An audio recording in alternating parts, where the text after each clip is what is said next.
What is up, everybody? We are live for another episode of Rip and the Silverback. This is episode actually 14. We have a bunch of stuff that we're going to be discussing. I know y'all probably missed us last week. We didn't have a show last week. It was Valentine's. Spent some time with the wife on that day as well. So we are back now. And of course, a lot has happened since then. A lot of just randomness has gone down that we are for sure going to be talking about with Ass as well as myself. But before we get into all that, of course, I have to ask my co-host, the Silverback himself, brother, how you doing? I'm doing good.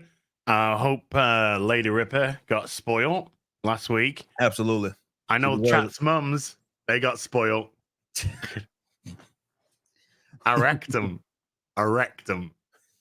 Literally, in some cases. Just saying. Yeah, nice to be back, dude. Good to be back. Ready to go. Most definitely. Yeah, it's going to be fun. Again, we got a bunch of stuff that we are going to get into. Let me make sure that let me see, post this real quick and let everybody know that we are live. All right, cool. So now you guys that follow me on social media, I'm gonna get right into this before we start getting into some of the stuff that we're going to discuss, because this is going to be news to ads as well. So check this out. All right, so we have been pondering on it. Obviously, we're getting prepared for Yairo. That is like right around the corner. So be keeping it locked on our social media. So in between time, we figured that we do this, and we've floated the idea out there. There's been some great responses from our audience, from the customers, and this is something that they are intrigued by and something that they wanted. And it's a little new thing for us. So this is what we're doing.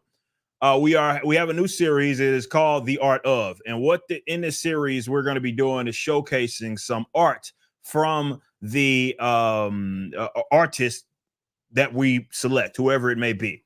So we're starting out with one of our best, in Joe Bennett. And the title of this is The Art of Joe Bennett, Alpha Core, number 1. Now, with this book, you're going to be getting, and he selected them himself. So you haven't seen a lot of these. Some of them you may have, but most of these you haven't seen. It's over 30 pages plus, straight original pencils of Joe Bennett and the Alpha Core book. So you're going to see the original pencils that he did for the book that he selected. Fabio Jansen is going to be the commentator on each page. He also does a beautiful forward, by the way, for him. But he is the inker, which I guess is technically an announcement. He's the inker of the upcoming Horseman book with him and Chuck Dixon. So he's a good friend, very, very good friend, close friend of Joe. And yeah, here we go. So we're going to see how this plays out and if this is something that we really want to keep going with. Someone did ask me, hey, if this does well, what do you think about doing the same thing for Cliff? Absolutely, I'm willing to entertain it. That's kind of the point with this thing, is to see kind of where the market is. So we did want to go a safe route with it, and the way that we're gonna do that is we're gonna release a collectible version of it. I don't think the price has been made public. It's $30, by the way. It's a collectible metallic cover that we're going to be doing for this, and we're gonna limit it to 2,000. If they sell out, awesome. If they don't, that's fine as well. This is a way for us to sort of gauge the market. So we figured, why don't the first ones that we release be a collectible version? It's going to be a limit of 2,000 prints. So that's it. We'll see kind of what happens. Yes, if it does sell out, a non-metallic version of the book will be released right after it. And it will be put up for sale. So you're going to be able to get it even if it does sell out. It just might not be that collectible version. So it'll be a limit of 2,000s. It'll be a metallic cover, cool little metallic cover. We're trying a new finish with this, and we'll see, what happens. So if, as with anything it is that we do, this is a customer idea. A lot of people floated this. They love Joe Bennett's work. So a lot of people floated this stuff out. If it is something that does well, absolutely, we will consider doing it with our other artists. You kind of got a little bit of that with that original concept art book that we did of ISOM, but this is a tad different because that was just concept art. And what we're doing with this is going to be just straight pencils that you're going to get of the actual book that was already released, and you get to see it in its original form that Joe Bennett gave you guys. So be on the lookout for that. Tomorrow is when it's going to go up for pre-order. It will in the following month in March, obviously, because we're at the end of end of February already. At the end of not at the end, it'll be at some point in March. They will go out, so it'll be a relatively quick turnover. And then, of course, we got a Yaira that's about to drop as well, all that good stuff. So tomorrow at 10 a.m. Central, it will go up for sale. So we just wanted to let you guys in, want to open with that because that's something that just got announced over at Ripverse.com. This is not a campaign item. This will be just right there on our store. So keep it locked. We will be letting you guys know of any sort of more information that we have with that. 10 a.m. tomorrow. Appreciate all y'all and the support. All right, so let's get into the actual show. The Silverback is pissed off the gays.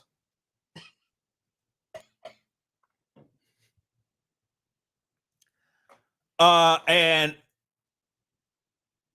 so this all so this all started with me trying to buy some food. Yes. And apparently the grocery store that he was at is gay. Or they want to let you know that they were really gay. They want to let you know that they are a great supporter of the Elton John. They're anti-Elton John stigma. Anti-stigma. And they wanted to make sure that y'all knew that. Yeah. With flags all over the store. You can't get away from these sort of flags everywhere. It's not even Pride Month. It's supposed to be the Black Month. When is Pride Month? What month is that? Right. Month? Okay. Apparently, because I feel like every month is the Black and the gay people have got together around the world, and February for you in America is Black Pride Month. Yeah, maybe, and February in the UK is I guess Pride happy birthday. I don't know, History Month, Pride History Month. And then so they get a Pride Month and Pride History Month, and then they'll have the whole year for it. 24/7, 365, you know, whatever. And then I think in October we have a Black History Month. Okay. For some reason. I'm not exactly sure why. What's it going to do? Start with the West Indians coming over in the 1960s? It was not a lot of history there, to be honest with you. And then I don't know. Then July, June, I don't know. 24/7, 365. Pride flags. They're everywhere. Accept it. Stunning and brave. I'm applauding all the people who do that thing. So, yeah, obviously you got Twitter in a frenzy with that one. They were apparently upset and like very. But what's new? This is what it is they do. They're all contained on the internet anyway. This is their little hangout. So they made sure to let it be known that they took exception to you highlighting the fact that, damn, I can't go get groceries without this gay stuff being quite literally everywhere. Flags all over the damn place. So what has that been like, having your mentions rated again by crack smokers? I thought I've been talking to people in real life. Because that's where I live. That makes sense. And then you wake up and you just go, oh, there's a lot of angry people telling me that I'd be a lot happier if I just accepted things. That's fucking ironic coming from a portion of those people, for one. But yeah, it's quite funny because it's amusing because a lot of them, as you'll probably guess and gather, a lot of the comments will devolve into why they're a victim. Mm-hmm. And I just find that incredibly ironic that the people who are crying that they're a victim are dogpiling, because it's the definition, because it's a singular sort. I'm fine with it. Don't worry. Dogpiling on a platform where, in a country where they have absolutely no fear of reprisal, of recourse, of anything, retaliation, nothing. You're free to say what you want. You've absolutely got the right of reply. I mean, you're batshit crazy, 99% of you, but that's okay. because that's just the nature of today. Because you live perpetually on social media and you think that's the real world, and you make everything about you. It's great. It's like me, just want to buy some food without corporation fucking throwing shit in my face. Gay Twitter. This is always going to be about us. Everything. Yeah. You could just be like me. I like oranges. Gay Twitter. How do we make this about us? Yeah. That's all it is. That's what this element of social media is, and it doesn't matter if it's a gay population, black population, white population, straight, whatever. Somehow, a bunch of narcissists will always make everything about themselves constantly. Intersectionality's poisoned everyone's brains. Yes. So everyone's a victim now, and I just want to buy some food, you know. When I go to the checkout, I want to be coerced by the person behind the counter into buying a candy bar, not into sucking a dick. That's the educational people's jobs. Yeah. And so come on now. So like that, you bring up a great point, because it is quite remarkable watching agents, I'll call them that, of this community, whether it be actual LGBT ABC groups or their supposed allies, as they like to call themselves. They have a way of making things about themselves, everything about themselves. I mean, I think that kind of goes to what it is that we've talked about many times on the show, and really that we talk about on our channels just in general, right? Is that, it's everything needs to be about them. They have to be acknowledged, right? Not just in their existence, but what they want is to be worshipped, almost like they would say accepted, but it seems like more so they want to be acknowledged and worshipped, right? Because you don't really need to scream at the mountaintops if it wasn't about being like, you want to be embraced, you want to be worshipped, as opposed to just wanting to be obviously left to your own devices and not having like aggression put upon you because you're gay or whatever. We've long crossed that point. Now it's like everything has to be about them, and anything that doesn't, let's say, acknowledge their existence, then it's a problem. Right? It's a fundamental problem. Like they get actually, let's say, irritated, right? That something is, and it's like, dude, we can't play a fucking video game without being around this shit. And it's like, it's certain aspects of life, most of it, let me say that, because your sexuality should be the least interesting thing about you. Where it's like, you don't, that's not anything you give a fuck about, right? So now that we do see it everywhere, you go to the grocery store. Hell, there was a bit at some point, and it's not just with the gay shit, it's with some of this racial stuff as well. Turn on a fucking video game, COD or EA, and they're like, hey, you need to acknowledge that you're not a bigot, basically. And it's like, you want to shoot people on Call of Duty, or you want to play FIFA, or whatever it may be, and you're sitting there, have some sort of fucking, you got to acknowledge that you support the stigma, or you don't support the stigma, or you don't think all black people are bad. And it's like, what is this? Outside of being... we had the Tomb Raider one recently with IDOS. Well, Crystal Dynamics, sorry, not IDOS. Crystal Dynamics saying that these remakes are out of date and they're bigoted, and they are all kinds of nasty poopy pantsing. And we at Crystal Dynamics, we want to make sure that that these do not align with our values. Oh, that's okay, dude. I don't give a fuck. I don't give a fuck about your values. You are meaningless to me. I just want to play a video game and have fun. Yeah. I don't give a fuck that the CEO of your company comes out in front of a camera and says, hey, we're going to go completely and utterly into ESG. We're going to put all of the shit that you hate into our thing because it gives us points, and the points give us good breaks on our investors because they're BlackRock and Vanguard, and they'll tank our stock if we don't do this shit, if we don't comply, because we're fucking cowards. Yeah. But I can't go into a supermarket now and buy fucking cheese and a ribeye without the supermarket going, yeah, look, when you get to the checkout, look, we've absolutely just covered everything in flags, and it's wonderful, and it's just so accepting. Oh my God, bow, get on your knees, worship. Once upon a time, we hear the word equality. We used to hear the word equality a lot. And I'm a great believer in equality and in parity. I think that people should be on level with each other, regardless of their race, color, creed, social, economic background, all of that. Yeah, it'd be great if we just treat each other based off the content of our characters. But now the word equality's been done. That's gone. That's out the fucking window, mate. Now we've got equity. And the beauty about equity is it's open for as abuse as possible. Mm-hmm.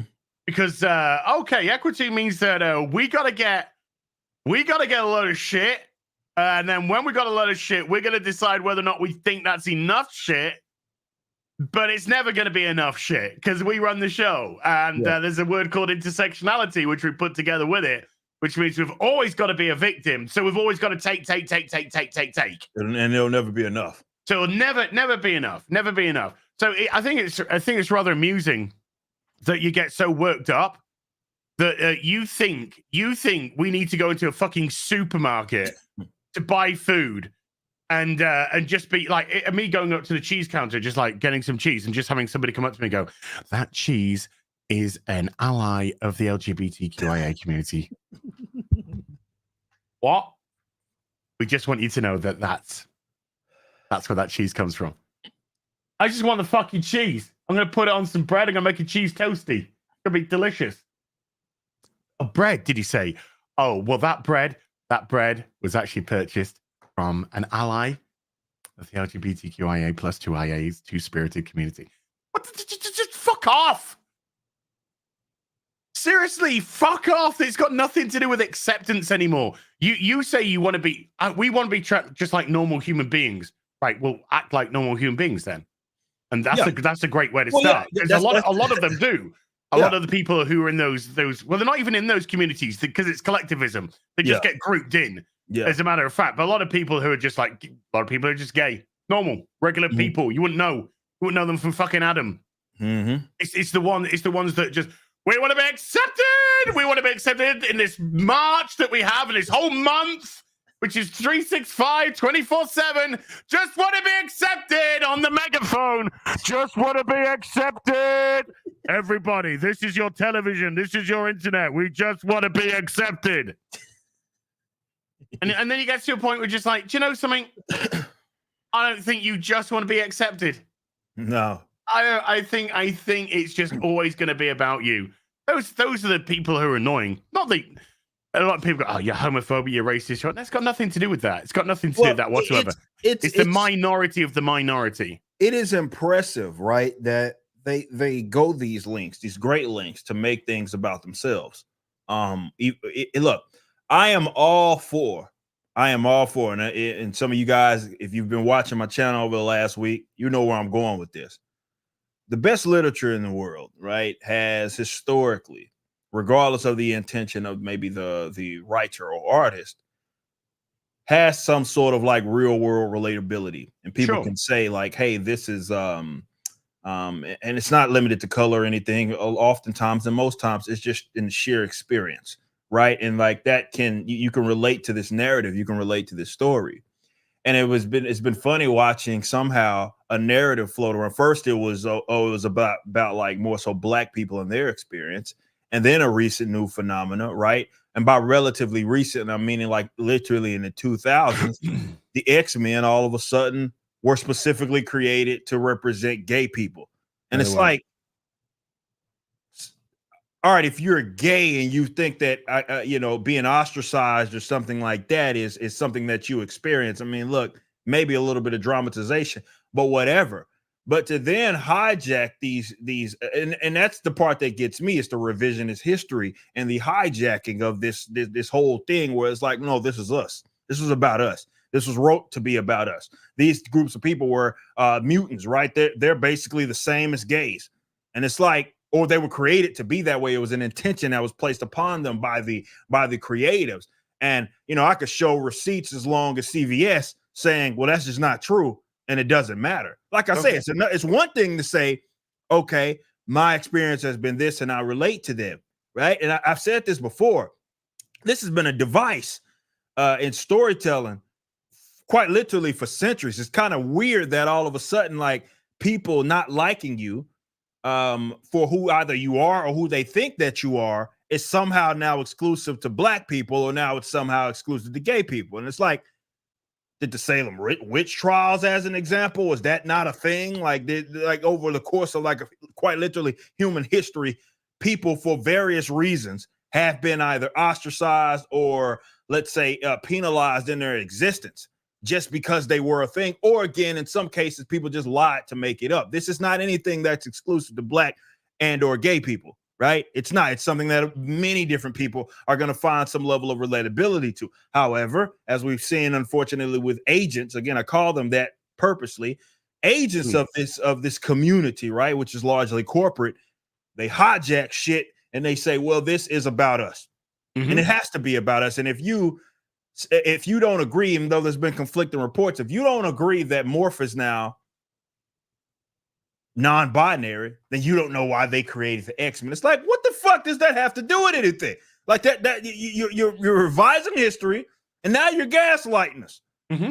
Oh, gaslighting is the key word. That's the whole bit. You look through all the kind of replies from what I posted. I could just literally go gaslighting. Do you know? I got one from somebody, trans-identified female, and they said your life would be so much happier if you just stopped being outraged about everything. And I was like, holy fucking shit. Well, you don't want to say that. Projection, just a little bit. Did you look in the fucking mirror when you wrote that? Did you look in the fucking mirror? But it's exactly what we're about. Gaslighting, projection. It's the same thing. And also, of course, you get the far left tactic of shame. We've got this guy dares speak out against the stars. The pride flag. We gotta browbeat them down. Got to browbeat them. No, I don't give a fuck. I was playing video games last night. I was playing video games and talking to real life people because that's what I do in my life, you know. While you're going fucking chicken oriental on Twitter because some guy just wants to buy some cheese and a ribeye without having 58,000 fucking pride flags shoved up his ass, you know? Right.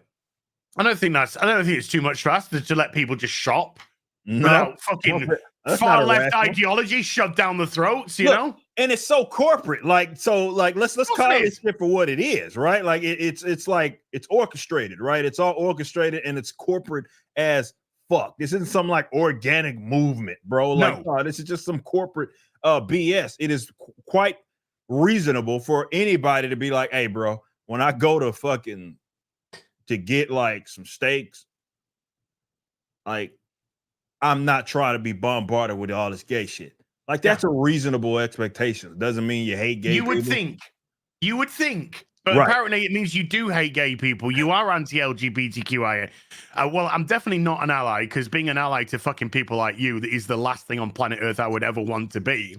I just want to make that absolutely clear. But it's the binary nature of these people. It's the black and white of it. Right. I want to just go in a supermarket and buy food. My criticism is about El Corpo. Yeah. Not gay people. El Corpo ramming this shit. But again, because you're fucking gay Twitter, you make it about you. Because that's all you fucking can do. Because that's your existence on the platform is to make everything utterly and always about you. It's not about hating gay people. It's not about being anti-LGBTQIA2 plus spirited 1, 2, 4, 5, 6, and 8 to the power of 10. It's about El Corpo being, oh my God, hi, I'm corporation, and we're deciding to say we're an ally. Yeah. What the fuck does that mean? It means that please don't fucking bomb our stores. Yeah, when it hits the fan, if somebody gets mad, please don't toss a brick in our fucking establishment. Yeah, because everyone's got to make it about themselves. Got to make it about themselves. And how are you ever going to get acceptance when you don't just the way to get just be yourself, just exist? Let's talk about Morgan Freeman for a second. When Morgan Freeman was taught when somebody asked him about Black History Month, a month which he fucking hates, by the way. Yeah. And he said, you know the best way to deal with racism? Stop talking about race. Yeah. That's how you start to deal with acceptance. Is you start stop talking about the superficial characteristics of that person and start to judge them based on the quality of the character. But we're living in an age now where the superficial is perceived as the important element by the people who are running the show, the entertainment industry, the comic book industry, El Corpo. It's what is the superficial element that we can tap into to try and virtue signal, to try and to woo. Look what we're doing. And the content of this person's character is getting absolutely flushed down the toilet. I am sure there is a ton of gay people who I'd have a great time with and I'd love. You know something? I think there's a ton of gay people I fucking couldn't stand. But that's not because of the fact that they'll be gay or black or a woman or whatever it is, because it would be based off the content of that person's character. Right. Make content of character great again, you superficial wankers. It's so fucking bad, man. Like on this topic, man, it's funny because, you know, obviously with the Riververse, you know, we recently went through this. It's like it's so bad now that people don't even know what it looks like when like a company doesn't prioritize any of that shit. Hey, let's go after somebody for a tweet they made 6, 7, 8 years ago. Over a decade. Let's go after somebody for a film they made 20 years ago. That's not genuine outrage. That's fake. That's manufactured. Right. That's cancel pig bullshit. Yeah, that's cancel pig bullshit. Yeah. You know, somebody's told you an opinion and you're too weak-willed. You're too fucking wet to say, well, I let me just think about it. Let me put this into some sort of context. No, that's you showing what a weak fucking limp-wristed baguette you are. And just go along. Yeah, yes, daddy. I'll fucking cancel pig them, daddy, for you. Oink, oink, oink. I'm a fucking weak individual. That's what that bullshit is. And that's just and of course, this is cancel culture in general, though. This is that's why people have been stood up against it. It's like when you are a company like the Riververse, as an example, like you get people that don't even know what it looks like when it's like, okay, bro, I started the Riververse with the intention of building a sandbox for people to have fun. Okay. And I wanted to take things back to the essence. And that was that didn't really matter what the fuck political alignment that you had, no social BS that was at the forefront of what it was that we did. Does that mean that the individuals that maybe create this stuff don't have their own individual positions? Everybody's an individual. That's precisely the point. Everyone has their own individual opinion. That's what I'm saying. Like it's like no shit. Everybody has their own positions, right? The point is that we don't allow it to get in the way of what it is that we do, right? So we just create, like, so everybody here has the same goals in mind, and it's to create good stuff for the people that want to buy it, right? And things have gotten so fucking nutty, right, with this whole stuff, because everybody makes it about them, that a return to normalcy is almost seen like it's radical. Yes, we've had to create a word, based, which stands for based in reality. That's what base stands for, based in reality, which means normal. We've had to come up with a new word for normal, because normal has now been completely subverted and taken over and hijacked, and we've been told that certain things which are very abnormal indeed are normal, which they aren't. Yeah. So we've had to come up with a new based in reality. And it's really just someone speaking like regular stuff. It's not anything abnormal. And again, that's what, you know, obviously what we're trying to do. I know other people that is their approach, and it's like this is what it used to be like that. Definitely when a lot of us coming up, particularly, I say that human civilization in the West peaked in the 90s. And the reason why I say that is because all of this dumb shit that we are sitting here arguing about right now, it's like, how in the hell did relations, especially with race, get worse?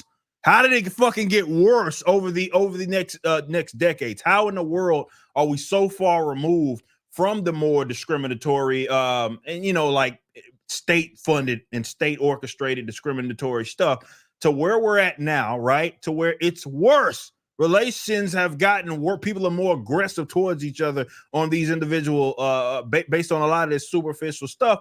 When a lot of these issues were already resolved fucking 30 years ago. 100%. We were over that hump.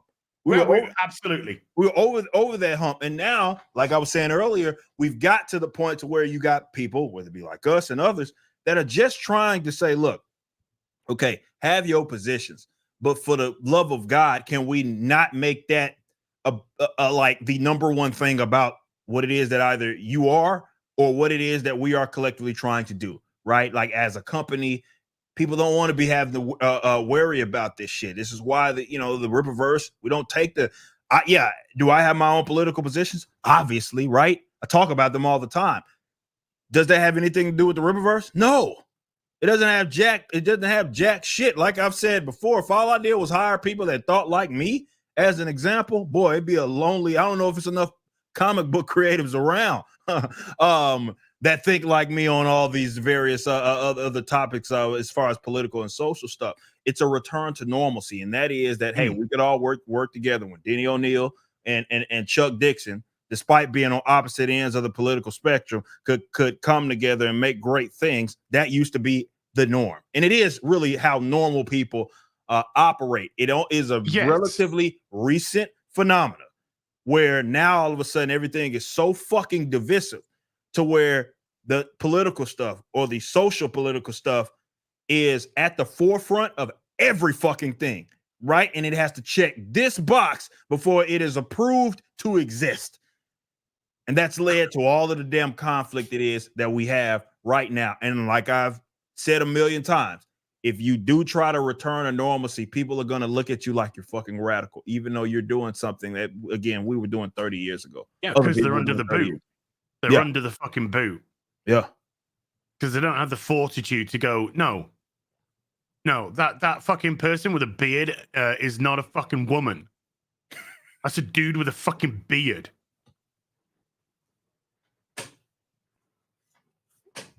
And he's trying to get inside of women's changing rooms to fucking do shit. Yeah. And you're too fucking stupid and cowardly to do anything about it. Yeah. You know that guy that goes on TikTok in a fucking dress and lipstick with fucking 6 o'clock shadow? And a voice fucking deeper than Jesus Christ. Barry White. Who knows? Barry White. Talking about how you should leave your fucking family and come be his family, and he'll love you and he loves you and he gets you and he understands you. That might just be a fucking pedophile. Yeah. You know, that might just be a fucking grooming pedo. Yeah. But hey, Tampon, give him a fucking sponsorship, you fucking freaks. Everything's gotten crazy. We talked about this old Blaze. Was it yesterday or whatever day that I was there? Tuesday. Yeah, so it was yesterday.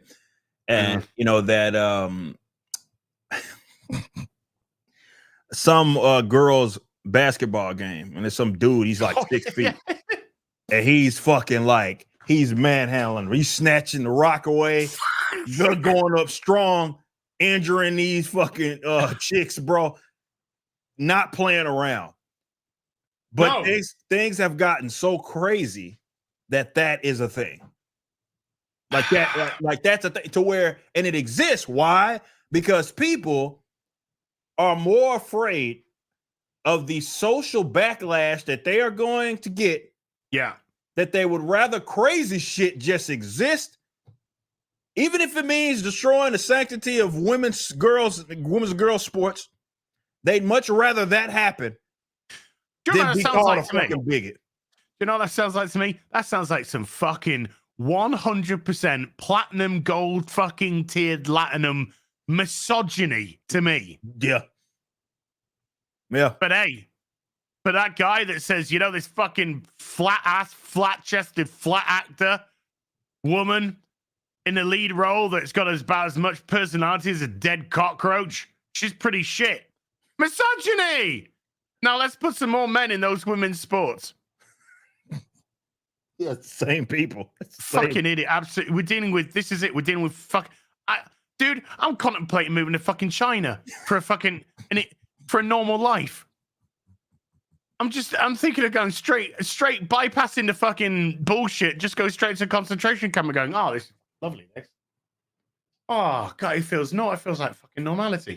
Oh my god. Three squares a day, and I get to dig my own grave. This is fucking wonderful. It's normal. Like still more normal than the West. Yeah, it's true. That's for fucking sure. But no, that's how crazy things have gotten, because people are not everything again, that social stuff has to be at the forefront of everything it is that they do. And it's led to the most craziest shit. And again, all you have to do is acknowledge it and call it for what it is. And that's enough for you to get the social backlash. And that's my problem with it. It's like not the backlash itself. That shit's gay. I recognize that. The problem is, it's like, okay, we got the Leah Thomas or William Thomas situation, right? Like, why does this, like, we're all normal people look at this and says, okay, this isn't right. Okay, this is not correct. When I see this 6-foot dude dominating these chicks, there's something wrong there, right? There's nothing. I'm not crazy, right? No, no. But they'll gaslight you into trying to make you think so. That's what gaslighting is, right? That's the point. It's to think that you're the one with the problem. When you see this 6-foot dude snatching the rock away from these chicks, you know, they gaslight you into thinking, well, that's okay. And if you say something, you're the one that's in the wrong, you fucking bigot. Like, how dare you say that a spade's a spade? How dare you say, how dare you call this for what it is? Instead, we should allow it to exist. And if this dude injures, as he did in that game, 3 chicks, right? Injures 3 chicks. Y'all are okay to forfeit the match. They have to forfeit the match. By halftime, yes. That happened. Too many people are fucking injured. Too many biological females were injured by the man. Biological man. Stunning and brave woman, obviously. And I'm sitting watching all these people let it go down. Yeah, and my man's Yakubulians brought up a good point. It's like, what the fuck are the fathers? Well, that's a very good question. Yeah, that's cool. We could probably do a whole nother show on what happened with that. But it's like, y'all sitting there watching this whole thing go down, but that's how crazy that it's gotten. A lot of it is facilitated by women, ironically, are the ones facilitating and accepting a lot of this stuff. And it's to the point to where you can't call that spade. But these people are more concerned with the internet, with randos potentially calling them a bigot, a transphobe. That to them is more dangerous. Like, think about that, conceptualize that, where they believe that is more dangerous. And they would much rather, instead of being called that, watch the sanctity of their sport be just ruined, ran into the ground. Because if that happens, it's crazy. We all know it's crazy. But at least I'm not being called a bigot. Because that's the worst of the worst. That's how crazy shit has got. Yeah, I mean, the only time I would feel it was acceptable is if they just brought a bunch of dudes into the WNBA and actually you had 2 NBAs and get rid of that fucking terrible fucking league that nobody gives a shit about. That'd be the only acceptable. Look, a lot of because we get it a lot. We'll get emails from people. We'll get people contacting us from these industries going, oh, I totally agree with what you're doing. Absolutely. I totally agree with what you're doing. But absolutely. I can't say anything. I can't say anything for fear of my job. It's fear. Yeah. They now live in fear because the people in positions of power who control this are the ones who are pulling these strings and are very okay with this. So if you dare speak out, goodbye. You're gone from our industry.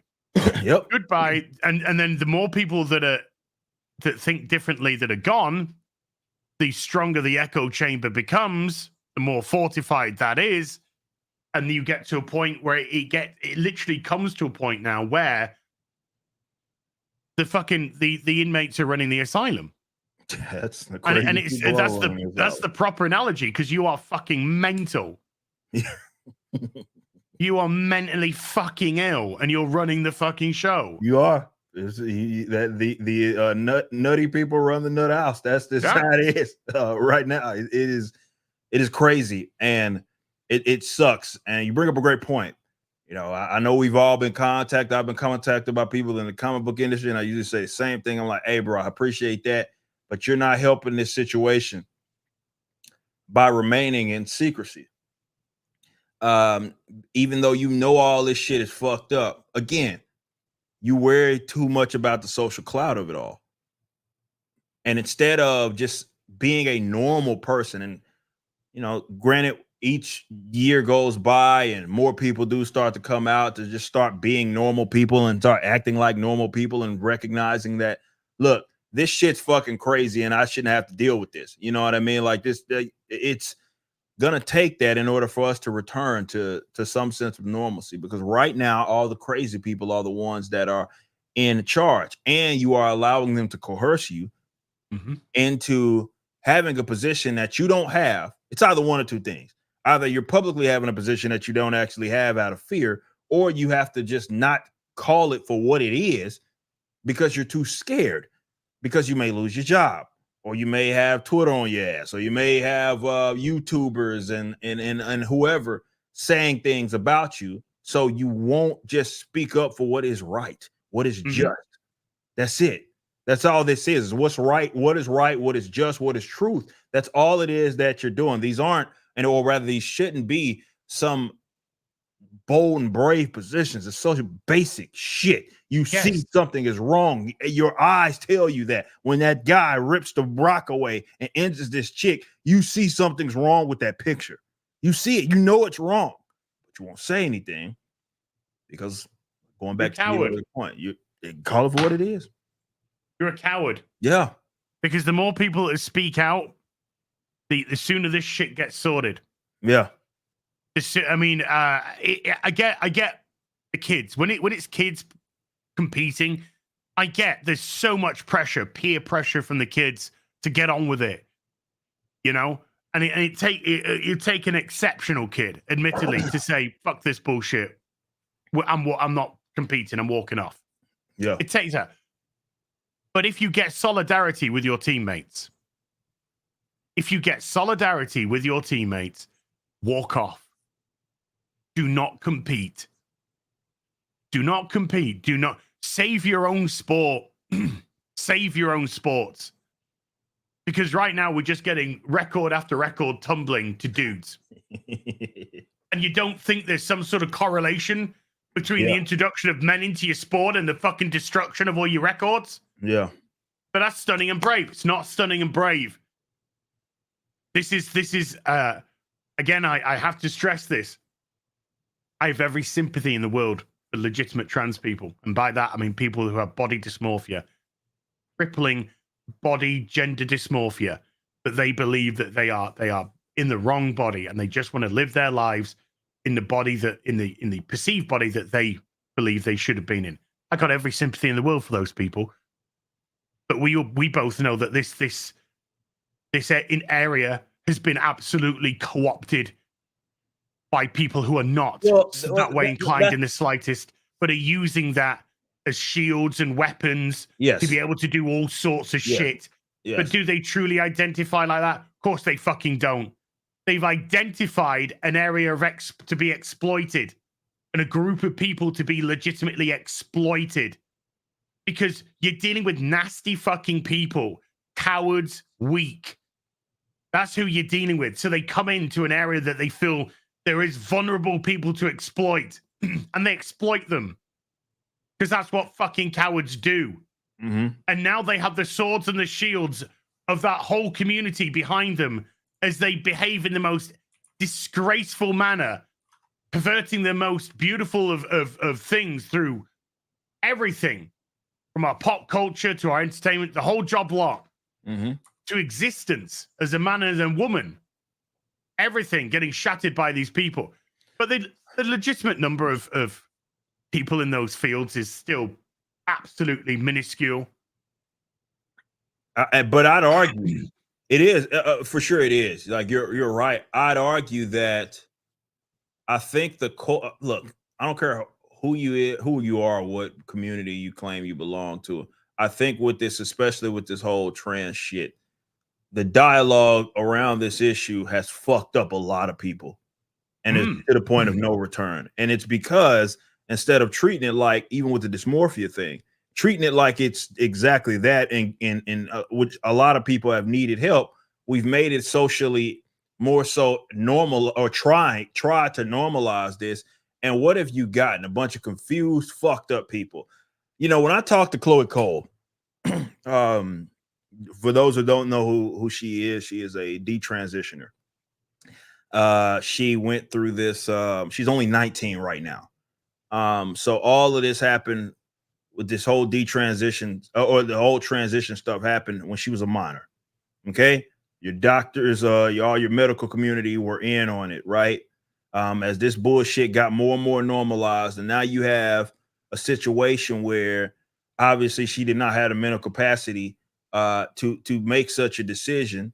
Obviously, it's one that she regrets, because she had to go. You know, she's going through that whole detransition sort of process, but she knows, she's acknowledged that the damage is done. There's no returning to that, because again, she was going through something at that age, which she should have been getting a whole different type of help. The help is not normalization, and you fucked up a lot of people for the long run. And maybe this is something that, now I don't want to be a doomer here, but after analyzing this, is just a reality.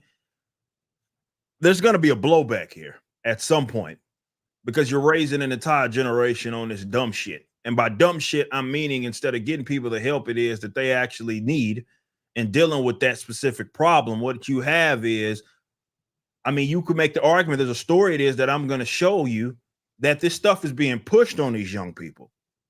Like actually, they don't have the position, right? Or maybe they are going through some shit. And instead of dealing with it directly, this is what it is that you have. I'm going to actually show you. We'll go ahead and call it the beg seg. Our favorite here, Max. Oh, Max. This happened the other week. Obviously, we didn't have ripping a silverback, but I just want you to think about this. Seriously. Oh, God.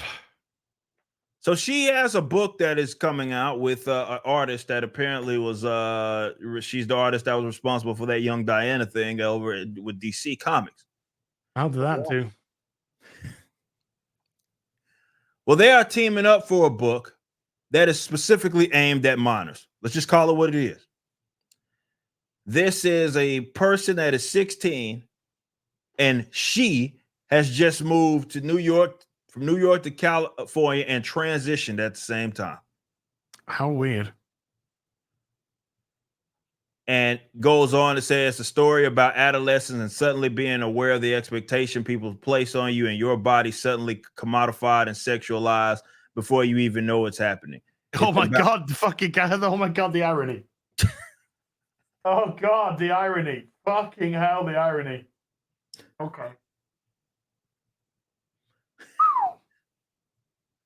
What's it? This is targeted towards kids, yeah? Yeah. Oh, the irony. Oh, the irony. Oh boy, the irony. Wow. And it's called Girl Mode for you guys that are watching this. Maybe you or you just listening in on us, have us playing in the background.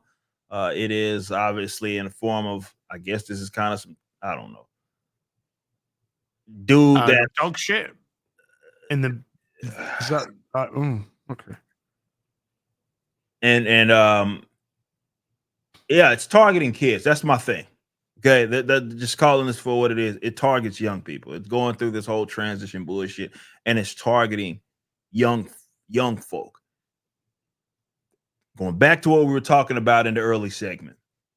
That's your problem. You see this, right, as, and you see that this isn't right. No. You want to talk about shame in a just society? This would not exist. Nobody would put out something like this and be proud of it.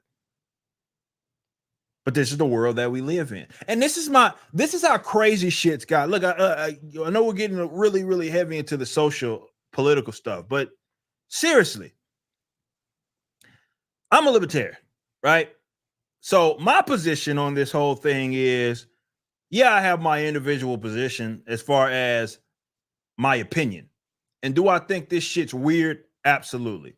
I do feel for people that do not like the way that God made them. I do feel for those types of people. I don't like that. I don't like that idea that some people feel like God made a mistake, no matter what it is. It doesn't necessarily have to be with just whole gender stuff, but you feel like God made a mistake, and that speaks to a lot of psychological problems. However, with that being said, when we're talking about rights, do I believe that an adult has the right, even if I might think it's weird shit? Do I believe that they have the right to do whatever the fuck they want to their bodies? Well, that's what liberty is. So go for it. That doesn't mean I'm going to agree with it. That doesn't mean other people are going to agree with it. That doesn't mean that I believe that what you're doing, again, you don't have some problems. You do. But at least as an adult, that is the liberty it is that you have. Unfortunately, this dumb shit crossed over into minors. And it's well beyond simply, well, this person has some sort of like body dysmorphia and they got some problems. Now it's, oh, well, little Johnny was feeling some kind of way that day. Maybe Johnny's a girl. Oh, Jesus Christ. And now we get Johnny pills to stop the natural process of his growth. And worse, in some cases, we cut the motherfucker off. And we do irreversible damage to Johnny because Johnny was feeling that kind of way. And again, the crooked medical community, all these hacks, all in on it. See, that shit's crazy, right? That's my eyes, my ears tell me that's wild. That's not right. However, we live in a world now where this shit is to the point to where it is now. We can't even agree to leave the goddamn kids alone. That should be unanimous. I don't care who it is that you are, whether you're trans or you're not. Whatever you believe in, whether you're religious or not, at minimum, if we are a culture about liberty, we should all be able to agree, all of us. It's not up for negotiation that kids, minors, do not possess the fucking capacity to make such a decision, and they should be left alone and left out of this shit. Mm-hmm. That should be the bare minimum. That shouldn't be a political issue. Should be a social one. It's just what it is. But things have gotten so crazy where now got folks like Mags, which unfortunately, what a lot of people are like her, I believe they're cocky enough, arrogant enough to try to use children as a shield. Of course. And they're trying to use children to justify their own lifestyle. So maybe a decision that they made as an adult, they feel like it's right to then go put this shit on the youngsters. And that's really all this goofy shit is. We see this stuff in the classrooms as well, unfortunately. Well, really, you just want to be legitimized by this upcoming generation. You want to be you want your lifestyle to be justified by them. And things are so crazy. And I think that's what speaks to the absolute, just the failure, right, of the West, if you will, is that something like this is able to be put out and they feel good about it. You think Mag's feeling bad about putting this shit out? You think that they feel, hey, yeah, I'm putting this thing out with this whole trans shit targeting fucking children, targeting minors. And she's like, yeah, I did it. So what? See, that to me speaks to our problem here. Because like I said, if we are living in like a moral society, if you will, it's not even about shame. You would know that this is wrong and it wouldn't be produced. Yet here we are. Proud. It's pinned. It's fucking pinned on the Twitter. They're wearing this loud and proud. Yeah. How many likes does it have on it? 947. Okay, so that's probably about 4 times as many as copies will get sold. Give or take. Maybe you're probably being too generous. This is going to sell in the tens. In the tens.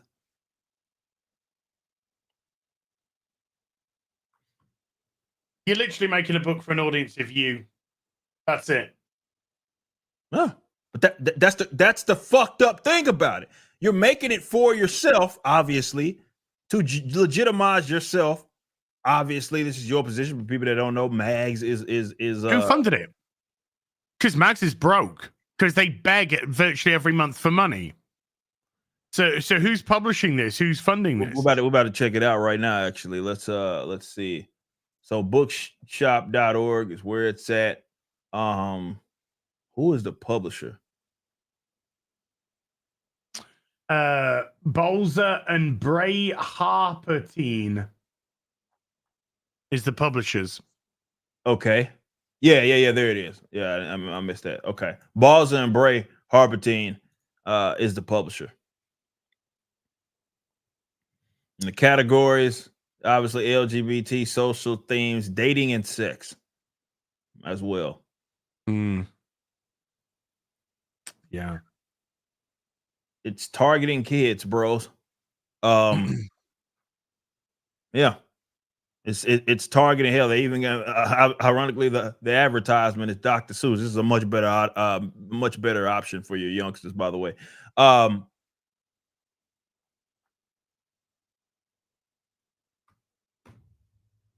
And Mags is broke. We have our big seg for that reason. Yeah, and this isn't gonna sell shit. And it's already discounted and hasn't even come out. Oh yeah, it's discounted it. Slightly discounted, and it doesn't even come out until October. $30.2 million raised for local bookstores. Right. Oh, What does that mean? Interesting. What does that mean? To do what? To fund stuff like this? Yeah, I guess so. To fund stuff like this, for sure. I don't know what her deal is with the publisher. There's nowhere it's a profit share because there's not going to be any of that. Talk to Tim. Tim will tell you all about that. Yeah. There's not going to be any of that. So I'm guessing she was paid to do it. And maybe it is the money that was raised for the local bookstore. I don't know. I have no idea what Balzer and Bray. Let's see. Do they just produce gay shit? Like that just their thing? Because I'm not gonna pretend like I'm familiar with the. All I'm gonna say is, when you raise $30.2 million, that's a nice hustle, isn't it? So yeah, they basically publish a bunch of like socially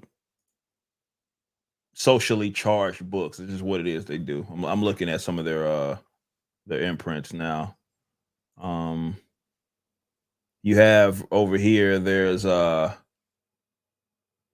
guess it's not a novel about some black gay dude called The Black Flamingo.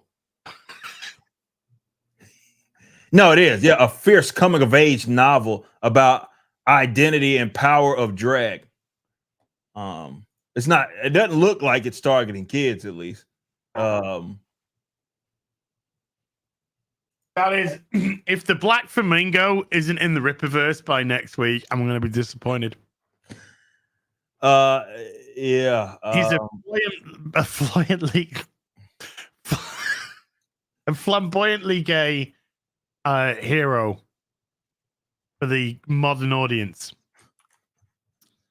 So this is a new thing that came out almost a week ago, that Balzer and Bray imprint.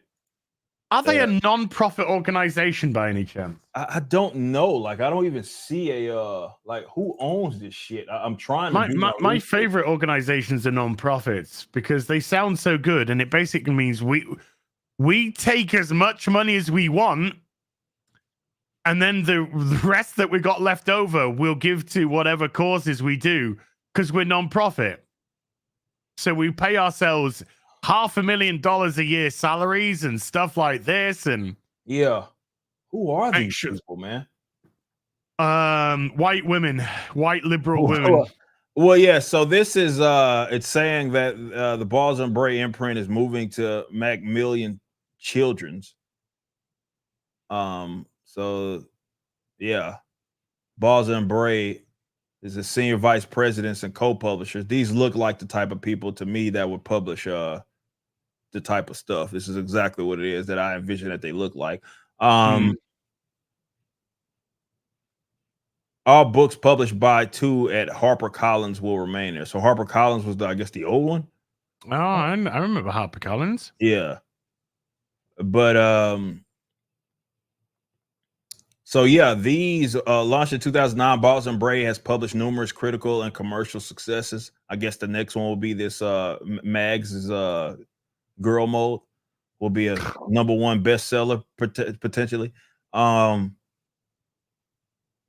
It's such a self-owned title as well. Oh, Girl Mode. Go Mode. It's such a self-own. Because so they moved to Macmillan last week. So this just happened that Balls and Bray did. But I'm guessing Mag's book maybe it's not a part of this because it's Harper. It says Harper Teen, and was Harper Teen like what is that? Is that like an imprint of the So I guess that so it's under HarperCollins. So I guess her shit isn't part of this deal. But yeah, this book they do a bunch of stuff for teens, basically. Is what it is. And yeah, some of that is now Girl Mode by Mags, which targets children. I think I'm more triggered the fact that your Twitter's not in dark mode. I can see that. I can see that. So yeah, that's this week's big seg coming from begging for sales. Begging for sales. So if you guys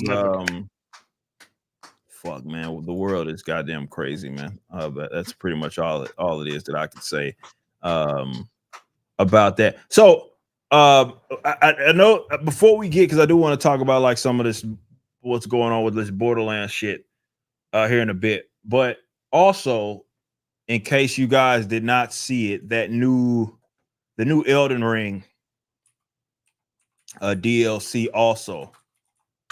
Oh, I haven't seen the you haven't seen the trailer. No. That came out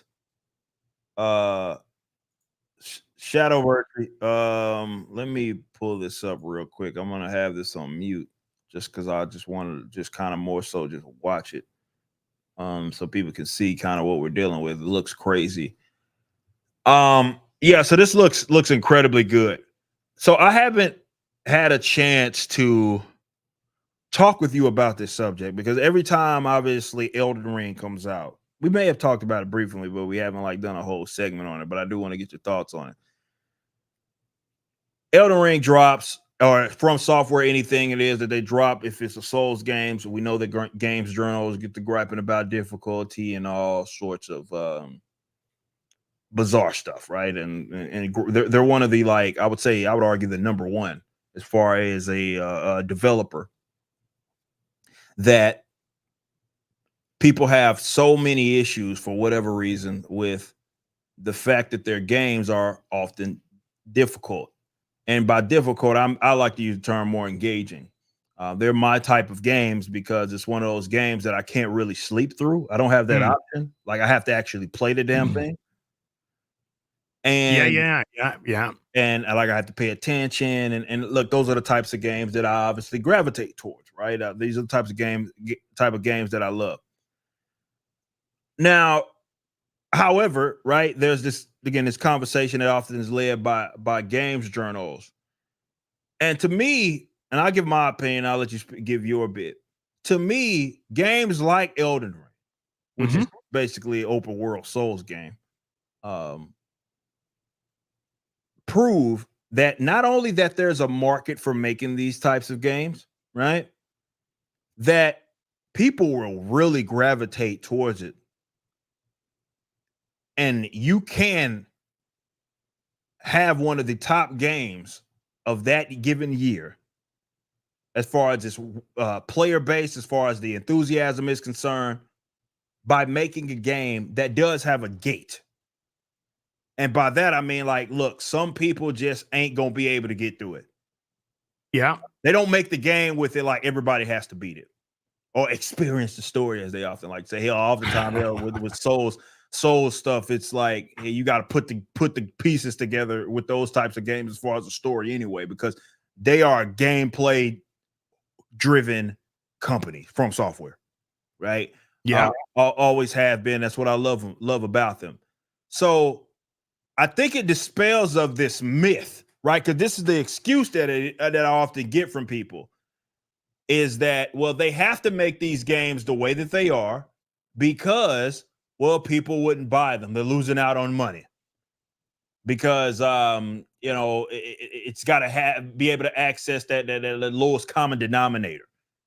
You can't have a barrier of entry, but Elden Ring disproves that, in my honest opinion, especially with its success. What is your position as you play a lot of games? You play games like this, or watch you play Souls before? On this whole accessibility obsession and the making of these more, I mean, people they call them more difficult, but I look at it like more like you cannot sleep through these games. These are very engaging games that require your attention. Yeah. A lot of Western game companies now are making essentially video game movies. Yeah, interactive movies is what they are. Interactive movies. And so you can understand why there'd be a fucking games journalist mode for them, because they're barely meant to be played half the time. There's a brief segment of gameplay which essentially just takes you to more narrative, and it's come at the cost of actual gameplay, which is so weird because you have a game like Batman Arkham Asylum, which I'm just playing again, and that's heavy on gameplay, and also has a good narrative going through it. Both can be done. Yeah, one doesn't have to come at the detriment of another. With Elden Ring, when I started playing Elden Ring, I came across my first little dungeon, first boss. I thought I was fucked. Just the boss in there just kept fucking me out. I was getting all fucking mad, as I do. And then I think it was like the 9th attempt or something, and I got it. And then I was just like, oh no, come on. If you start to watch the patterns, if you really start to concentrate on the patterns and the movements and the you can actually do it. And Elden Ring is actually one of the most forgiving Soulsborne games. I'd argue it is the most forgiving. Yeah, because sure, 100%. It's open world, and you can do plenty. You can go to plenty of places, do plenty of grind, and go back and do bosses at different points in time. Yeah. So there's so much more that Elden Ring offers in terms of Soulsborne gameplay, I think, than most Soulsborne games, which are more in a linear progression. Or you just have to go to an area and grind, and it doesn't become that fun. When you have the exploratory elements of it, then these things become a lot more interesting. And I'm totally in the of the opinion that you don't have to finish it. Yeah. This game should not be made with the goal of you necessarily being able to complete.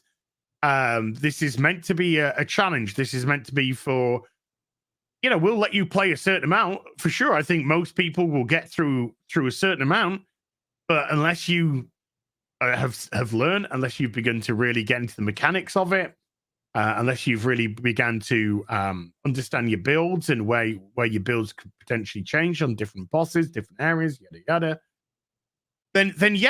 Then they'll become a break point for you, and that's fine. That's fine. A game of Elden Rings size, you can play a lot of that game. Absolutely. Just as a standard player, I think a lot of that game was a standard player, and be able to easily get your money's worth, and also allow you to progress, allow you the ability to get good. I ended up completing Elden Ring, and then I completed it again on the higher difficulty, and then again on the higher difficulty, and I think I'm at the boss now, the very final boss again of the 4th or 3rd difficulty. So I was going through it again and again and again, and I even found the replay value of it exceedingly fun to do, because of the new game plus element to it, which allowed you to carry all your stuff into the next difficulty upgrade. So yeah, they look, journalists, as we know, journalists gave themselves away a long time ago. Games journalists gave themselves away a long time ago. They don't care about games. They just care about making sure their review is out when the game's out, so they maximize the amount of views, etc., etc. They're not doing it for the gamer anymore. It hasn't been about the gamer for a long time, and they've infiltrated the ranks with a bunch of fucking tosspots that just want to use it as a stepping point to because they want to go fucking write articles for Bloomberg or the Washington Post about how orange people are bad or something. I don't quite know how that works. So no, as a game company, from software, whatever, they are making games for gamers, and they're making them in the right manner. And it's wonderful to see that. I rage with Souls games 100%. I do it all the time. I love them. Yeah, I love them. I love the difficulty. I love the challenge. That's the experience that they're clearly trying to give you, and that's the point. It is that I make. They make games. From Software makes games to be played, and they recognize that not everybody's going to be able to complete them, and that's okay. That's, however, the experience that they want to give them, and this is why my position is less, well, every game needs to be Souls-like. It's more of, well, Souls-like the types of game don't need to be like the other ones, right? So if there's nothing wrong if that's the experience that the devs are trying to create. There's absolutely nothing wrong with them creating a game that doesn't have, let's say, a difficulty like you can't change the difficulty. The game is just largely the game. There's nothing wrong with that. That's the experience it is that they want to give the audience. Or the customers. Awesome. Those are the games that I often gravitate towards, because as I've aged, I'm like, I need a game to keep me engaged. Like if I want to watch a movie, I'll go watch a movie, right? But I'm playing games to play the damn game. I want something that is going to keep me engaged in it. And those are the types of games that they make. Unfortunately, there's this conversation that's been happening, because I think it's because gaming's grown a lot, right? And so there's been this sort of introduction to people that play games, but they aren't actually gamers, right? They're more casual in a sense. Not to say, again, there's something specifically wrong with that. I just believe that a lot of these, especially these Western companies, are gravitating towards trying to appeal to this lowest common denominator. Sure. And my argument is that, yes, keeping that in mind, you can make a bad game out of that. You can ruin the game by trying to target everybody. That's just got to. Yeah.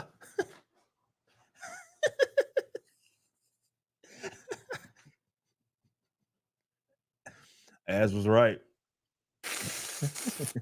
Rarely wrong. But seriously, that's the thing. Like games journals obviously have told on themselves. They want that games journals mode because they want to be able to move on to the next game. They're not actually in the games. It's more of, hey, Elden Ring's a game that I can't just breeze fucking through it. No. And I actually have to sit and play it, but I might miss my next review. So as far as my deadline, do you love the exhilaration of failure that ends in victory. Oh man, it's You know, no when you've better been feeling. stuck on a boss for a while and then you fucking nail that boss and it's No just like, better feeling. fucking yes. No better feeling, bro. Sit down. No fucking better feel. I feel so great. I know I often play these games. Back when I was streaming games all the time, people remember when I was doing my no death run on Sifu, right? And I was playing the fuck out of that, trying not to die on any of those rounds, man. And like once I get, it might take me 40 fucking tries, but once I got there and I beat it, fuck, dude, it felt so good, man. It's a sense of a actual accomplishment there. Yes. And it is rewarding, right? As a gamer, what I reject, and I guess this would be, I would add my answer to this. You see the people that obsess over accessibility. And again, I'm not talking about fucking colorblind settings and trying to be able to edit a control. That's not what I'm talking about. I am talking about trying to make these games for the lowest common denominator, where they basically can be slept through, right?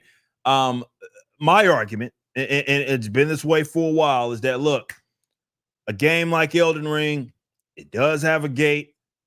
Not everybody's going to be able to play it. Not everybody's going to be able to experience. But there was once upon a time back in the gap. I remember I have stacks of fucking Sega Genesis games, especially some of these platformers like fucking Vector Man, that I never beat. And I don't remember crying saying, well, I don't get the Kid Chameleon. Story. Yeah. Kid Chameleon. I used to play shit out Kid Chameleon. Did I beat Kid Chameleon? No. Did I complete Sonic 3? Don't think so. Don't think I completed Sonic 3. Another one, yeah. Plenty of games that I used to play on the Mega Drive, Sega Genesis to you, Mega Drive for us. No. And to me, it was that wasn't necessarily a bad thing, because you'd be pushed to a degree. Yeah. You had stacks of games that you never beat, like that. And it never was a thing. It was never. That is again another recent, more cultural phenomena, where it's like, well, I have to be able to experience a story. I have to be able to beat this, otherwise, game bad. Like that's a new thing. Like we used to grow up on games that we just never beat, and it was like, just never beat. We used to have 3 lives. Yeah, that's what used to have, 3 lives, and then that was game over. Yeah. You know, you'd be able to pick a 1-up somewhere along the way, and you'd be like, "Fucking hell, I just got an extra life." Yeah, but we were used to finite lives in our games, and once those finite lives were over, game over. Back to the beginning, sunshine. Have a nice day. Yeah, and that made you go through the sections more carefully and get more get more proficient with the sections that you'd completed. To the fact that you'd start to get to the points to where you were failing with a better progression, and more, maybe an extra life, maybe a little bit more health, whatever it was. But I like Gauntlet. I used to play shit out of things like Gauntlet. Oh man, that's coming back, baby. That's gonna come back. That's coming back, and it's looking sexy. Yeah. So stuff like that, yeah. And let's go. How far can we go in these games? Streets of Rage, all of it. Yeah. How far can we go? Batman Returns for the Mega Drive.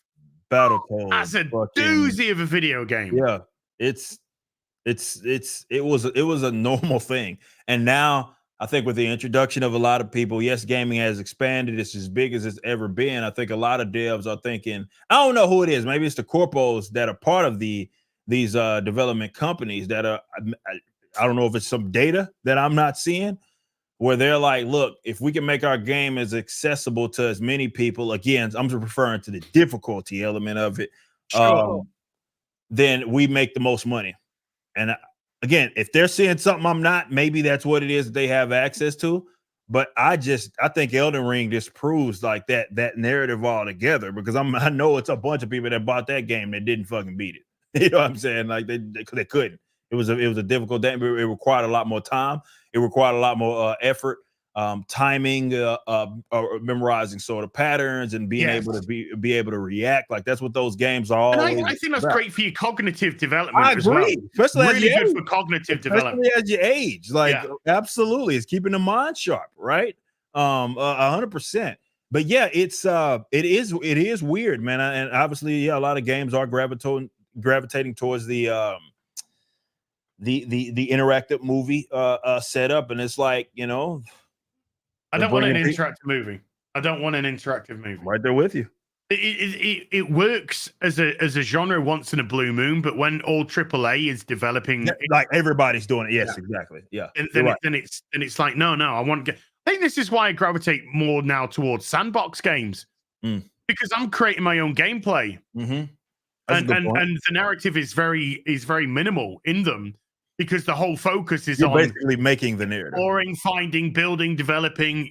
So I think that's why I've started to gravitate way more towards that element of game. But even something like The Witcher 3, which has a heavy narrative for sure, shit ton of gameplay. Yeah. It doesn't come at the cost of gameplay. This can be done. And now it just seems like a lot of the people who are making these games, their real passion is to actually just make a movie. Yeah. So, absolutely. Yeah. And then they get bored up by Hollywood to go, oh, we'll do a thing on your IP. And they'll be like, yes, I made it. Yeah. At last, fuck 100%. these gamers. I can just go and do what I always wanted to do. Absolutely. I think that's exactly what's happening. There's a lot of these guys who have the desire to make movies. Maybe they haven't got in, and maybe this is their ticket. And that's why they're telling the stories in the way that they are, and their games are based upon that. It's so, again, I think the narrative being weaved into these games, there's nothing necessarily wrong with that, but at the end of the game, it is a video game. At the end of the day, it's a video game, and I'm playing the game to play the game. Like, I'm not. If I want to watch a movie, that's what I'm gonna do. I'm gonna go watch a movie, right? That's just my thing. Once upon a time, our reward for doing a heavy gameplay segment was to get a VFM sequence. Yeah, that's what our reward was, to get a little bit of cutscene. Definitely all those fighting games. Yeah, which will take us through to the next point. A little bit of narrative to then tie us over to the next point of heavy gameplay. That's what I want again. That's what I want again. And I think that's why we talked about this maybe on last show, where we talked about, like, in the MMO genre as an example, like how that envelope hasn't been pushed. And I think that's why. Like, I think that's partially why, is that there's so much investment in everything surrounding the game outside of actually playing it, right? So that's like secondary. Let's get the story, let's get this, let's get that, make sure all of our settings and all that such. But when it comes to playing the motherfucker, like when it comes to actually playing the game, that seems to be left on the back burner, at least for these AAA games. In my experience, like, that's the last thing that they're fucking thinking about. And I think that it shows. Like, think about it.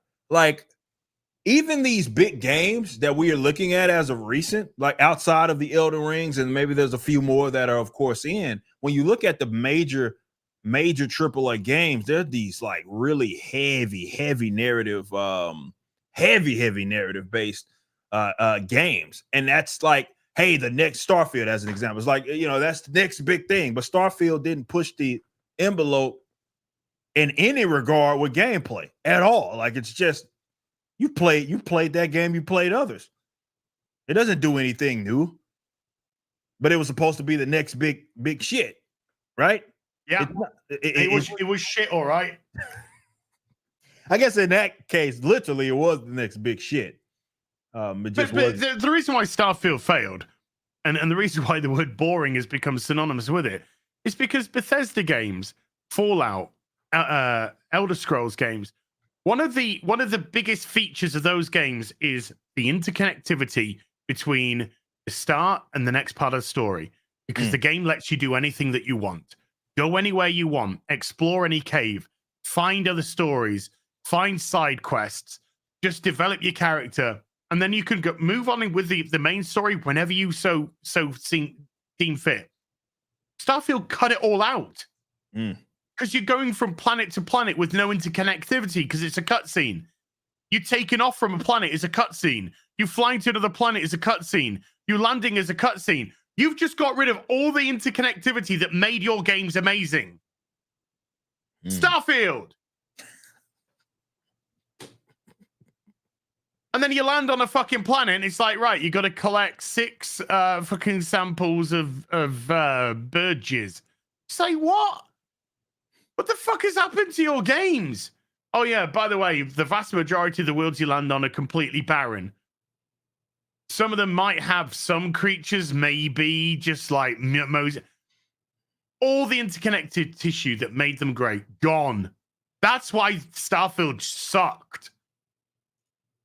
That's a good point. The sticking of your fucking pronoun nonsense at the beginning, and I'm a fucking woman that's cloned off a man. That's just current deism coming in because they can't fucking help themselves. Right. But it doesn't help when you got current deisms coming in when your game's fucking shite. And it becomes just more insulting. Like, oh, we had to get a current deism in because, hi, have you seen my fucking top? I've got a fucking rainbow flag, 68 different badges. Look at my hair, side shaved, oh my God.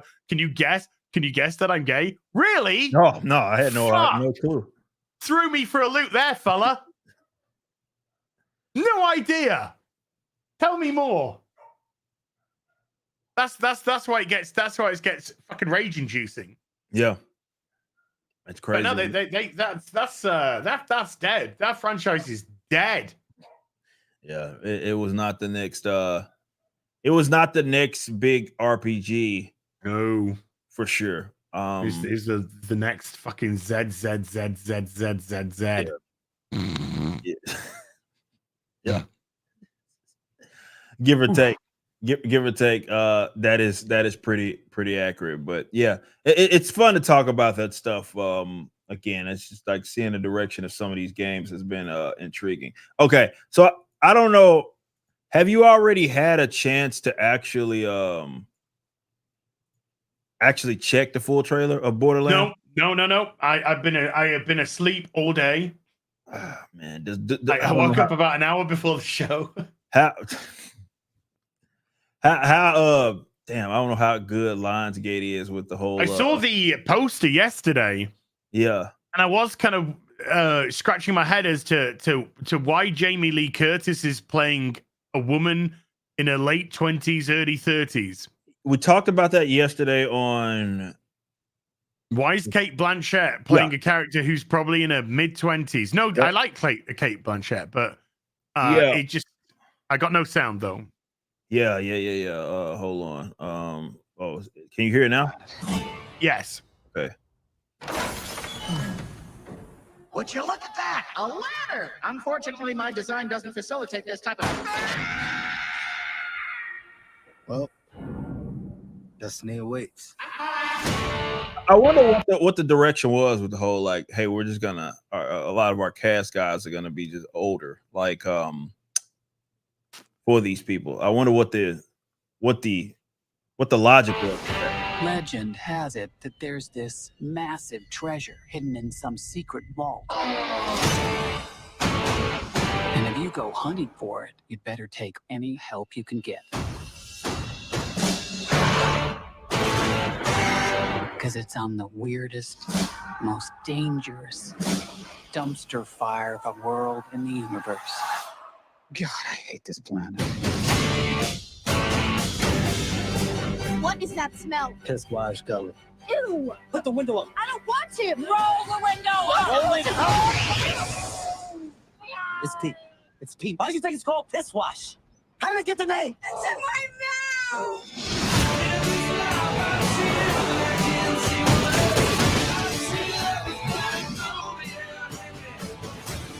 Do you know how many people have died looking for this vault? We have something they don't, baby girl.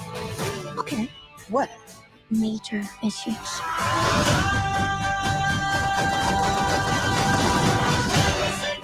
Why are you playing the Guardians of the Galaxy trailer? With your body part. My bad. I clicked on the wrong one. Okay. What did I tell you? Minimal explosions. I said no explosions.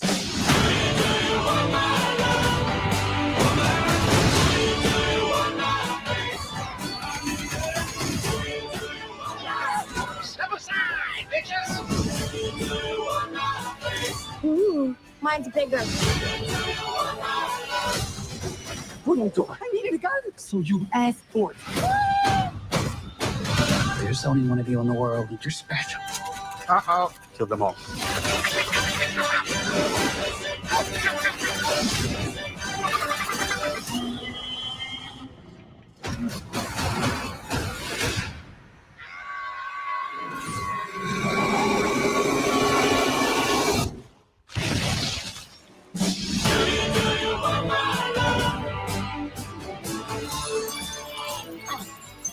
What's happening right now? I'm expelling the excess lead.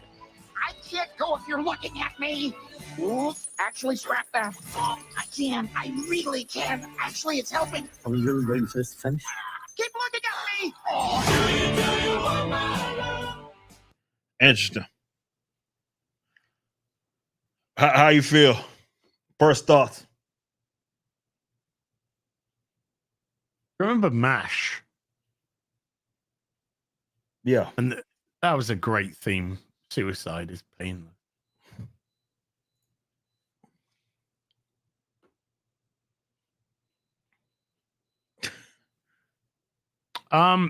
Looks shit.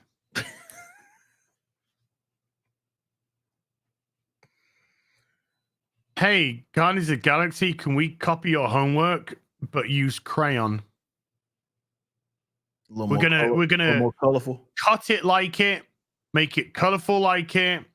We're gonna put the music. We're gonna make it look like a Guardians of the Galaxy wacky dacky backy sacky of crappy. Look crap. I wonder how much they're how much they're gonna end up spending on this. Because with all that CG, it looks like it's gonna be up there. I think this is in excess of 200 million. Ooh, boy, that's gonna be tough, bro. Borderlands movie budget. Oh, I reckon it's 100 million budget. Oh, okay. But this has been. When did they start filming this? Like 3 years ago? And when is it dropping? Let me see. That's what's being touted at the moment. 100 million budget. So okay, if they got away with 100 million, well, that means let's say that means about 300 million to break even. Yeah. So that's far more doable than double that. So because Eli Roth left the project because he couldn't come back for the reshoots and everything. But they got Tim Miller. They got loads. Oh, then it wasn't 100. There's no way. Yeah, this is never 100 million. No, it's not 100 million. I didn't even know that. There's no way that was 100 million. That's a $100 million film there. So they got Tim Miller in, didn't they? They got Tim Miller in to finish the movie. There's no way. There's no fucking way this is a $100 million film. There's way more than that. Then it has its work cut out for it. It has its work cut out for it. It's interesting watching these because I think that's going to be the next big craze, definitely with gaming growing in the way that it is. I think there's going to be a lot less gamble on the superhero stuff, but they are going to try to do some adaptations with games, which I mean, historically, they've not really. Most of them have never done well anyway. Virtually every single video game movie has failed. Yeah, there's virtually every single one. Very few exceptions. So that's they got their work cut out for them either way. But I can see a world. I mean, we know with this Halo show as an example, like I can for sure see a world where Hollywood is starting to invest in these sorts of adaptations.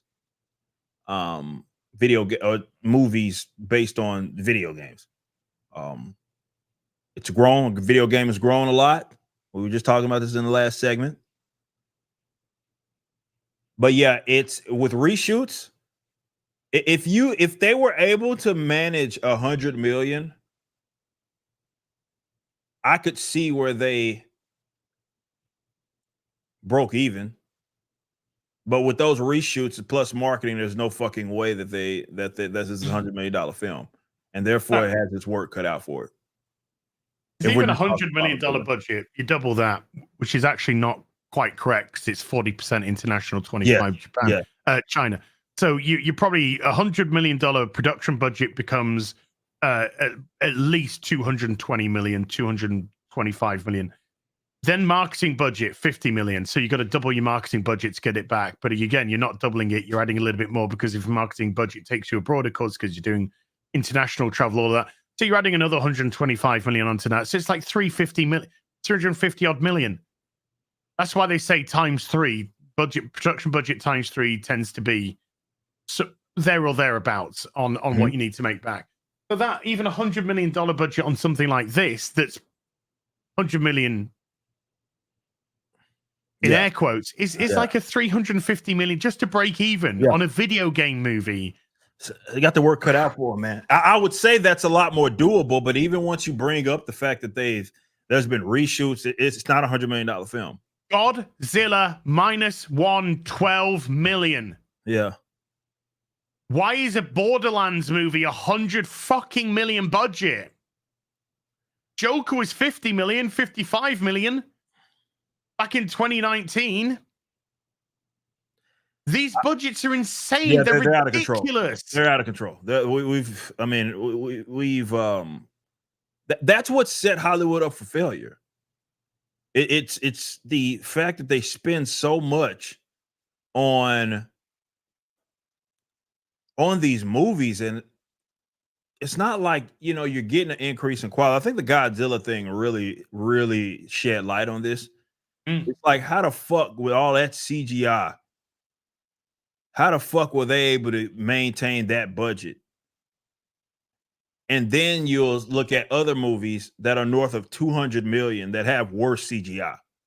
So the question is, where the fuck is the money going? Where's the money, Lebowski? Is the question. Because it ain't going to the product. Right. Okay. I'll tell you where. Because studio interference. That's where it is.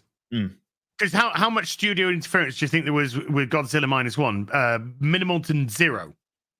Right. Where is it in the West? Well, yeah, no, you got your EVPs, and all your EVPs are everywhere, and then your studio bosses are all over the fucking film, and everyone's fucking sticking their fingers in every pie, and you're trying to get something done, but you can't because there's so much. Well, we need this. Oh, our data analysis just came back, and it showed that pink fucking dogs are now really big in with this demographic that we're trying to target. So we need you to suddenly make this character, which is a male in his 40s that's hard and grizzled. Can you make that a pink dog now? What? Yeah, we need to get rid of that. That character, demographic wise, statistics show no, but a pink dog, stick it in. And you end up with just a chimera of fucking shite on an overinflated budget that's out of control. And what did Kevin Feige say about the Marvels when it fucking failed miserably? Yeah, well, there wasn't enough studio interference to the director. We let the director make a terrible film, and we really should have interfered more, because we think that would make it a less of a miserable film, when it would have probably made it even more of a miserable film. Yeah. Studio, interference.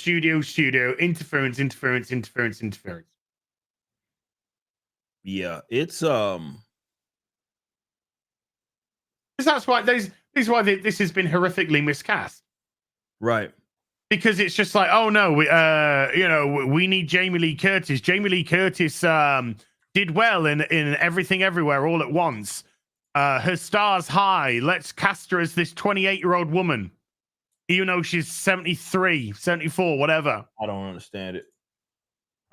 Kate Blanchett. Everyone likes Kate Blanchett. I like Kate Blanchett. Let's make her this 25-year-old woman. She's 50, 55, 50, 53. Around there maybe. Wow, why? Yeah. Why is Claptrap just Jack Black doing Jack Black shit? It's not Claptrap. Claptrap was fucking short-circuited robot. Make it more Claptrap. But there again, the student's just like, well, nobody cares. Nobody knows who Claptrap is anyway. Yeah, nobody cares, man. Because we're pushing this towards this audience. You bring up such a phenomenal point. I brought this up with comics, right? With comic-based stuff. And I don't... man, these studios would do so much in favor, or have so much favor with not only an already existing audience, but like I believe that normies even would more so appreciate. Yeah, they don't have a frame of reference, so it's not like they know any better. but they'd have more of appreciation for that sort of attention to detail, which is why I've never bought into, well, every change that a studio makes, which is what some arguments that some people will make. Every change that a studio makes is just like trying to make it better for an audience. So when you have like a switch, be it gender swap, be it like, you know, this character is now this instead of that, it's trying to make it digestible. And I'm like, is it though?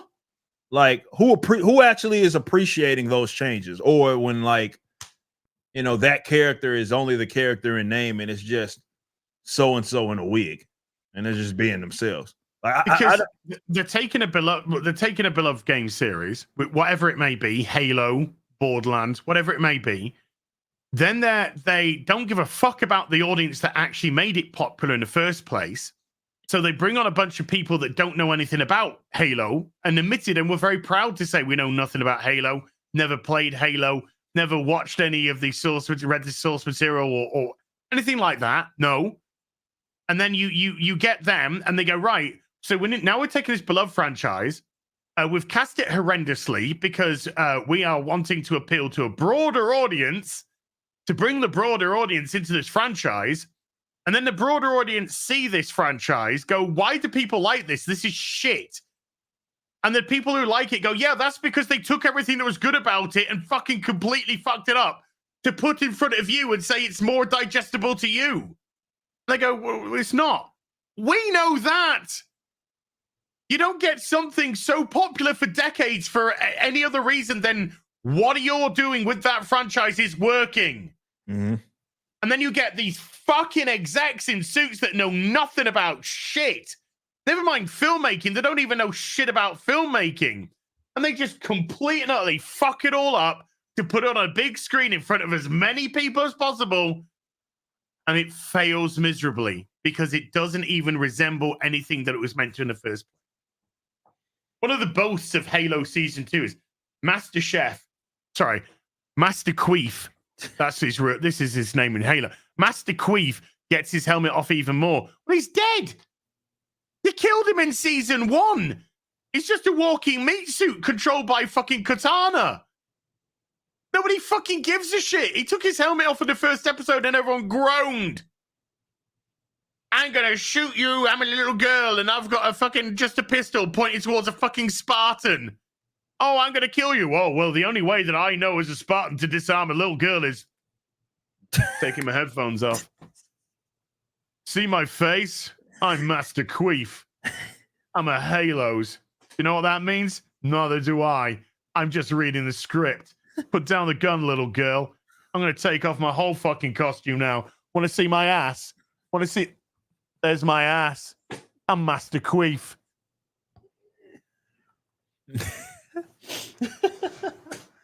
And then they're like, why did our Halo show fail miserably? I have no idea. I've no. We did it. We made it better. That's what they think. We made it better. That's what they think. I think that's what every writer walks away. That's an arrogance, man. Writer, director, with all of this stuff is that they made it better.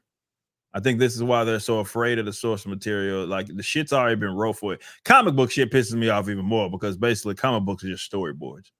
Yeah. So the shit's already been done for you. The hard work's done. Yeah, everything's done for you. So when you go out of your way to change it to supposedly make it better for a more modern, I get there's going to be some changes because it's going to TV or film, but you know, these needless changes is what it is that we get, and then they think that it's better, and it's not. It's obviously objectively worse.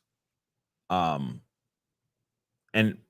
yeah, there's that bit, and I love and we'll talk some more about some of this comic stuff, but I love that video that, you know, our friend Gary Neurotic did that had that kind of more of a compilation of all of these people that work in comic books or comic book film, just flat out saying they have never read this shit.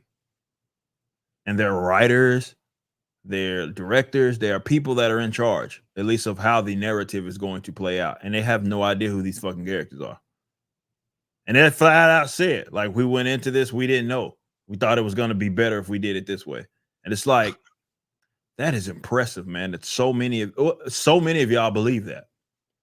So many of y'all believe that, like, and they just admit it, and then we're like, oh well, what's happening with these movies? Why is nobody interested? I don't know. Maybe because you're just throwing unrecognizable characters in front of people and hoping that it sticks. We started this show off talking about superficiality. It's exactly the same here. They think the name of the franchise is the selling factor because they're superficial. Yeah. So they think Halo, Borderlands, World of Warcraft, whatever it may be, they think just brand name alone is enough to sell it. And it's not. It's got nothing to do. Batman's not just popular because the name Batman. You put out a poor Batman film, it'll fail. Batman and Robin proved that. Sure.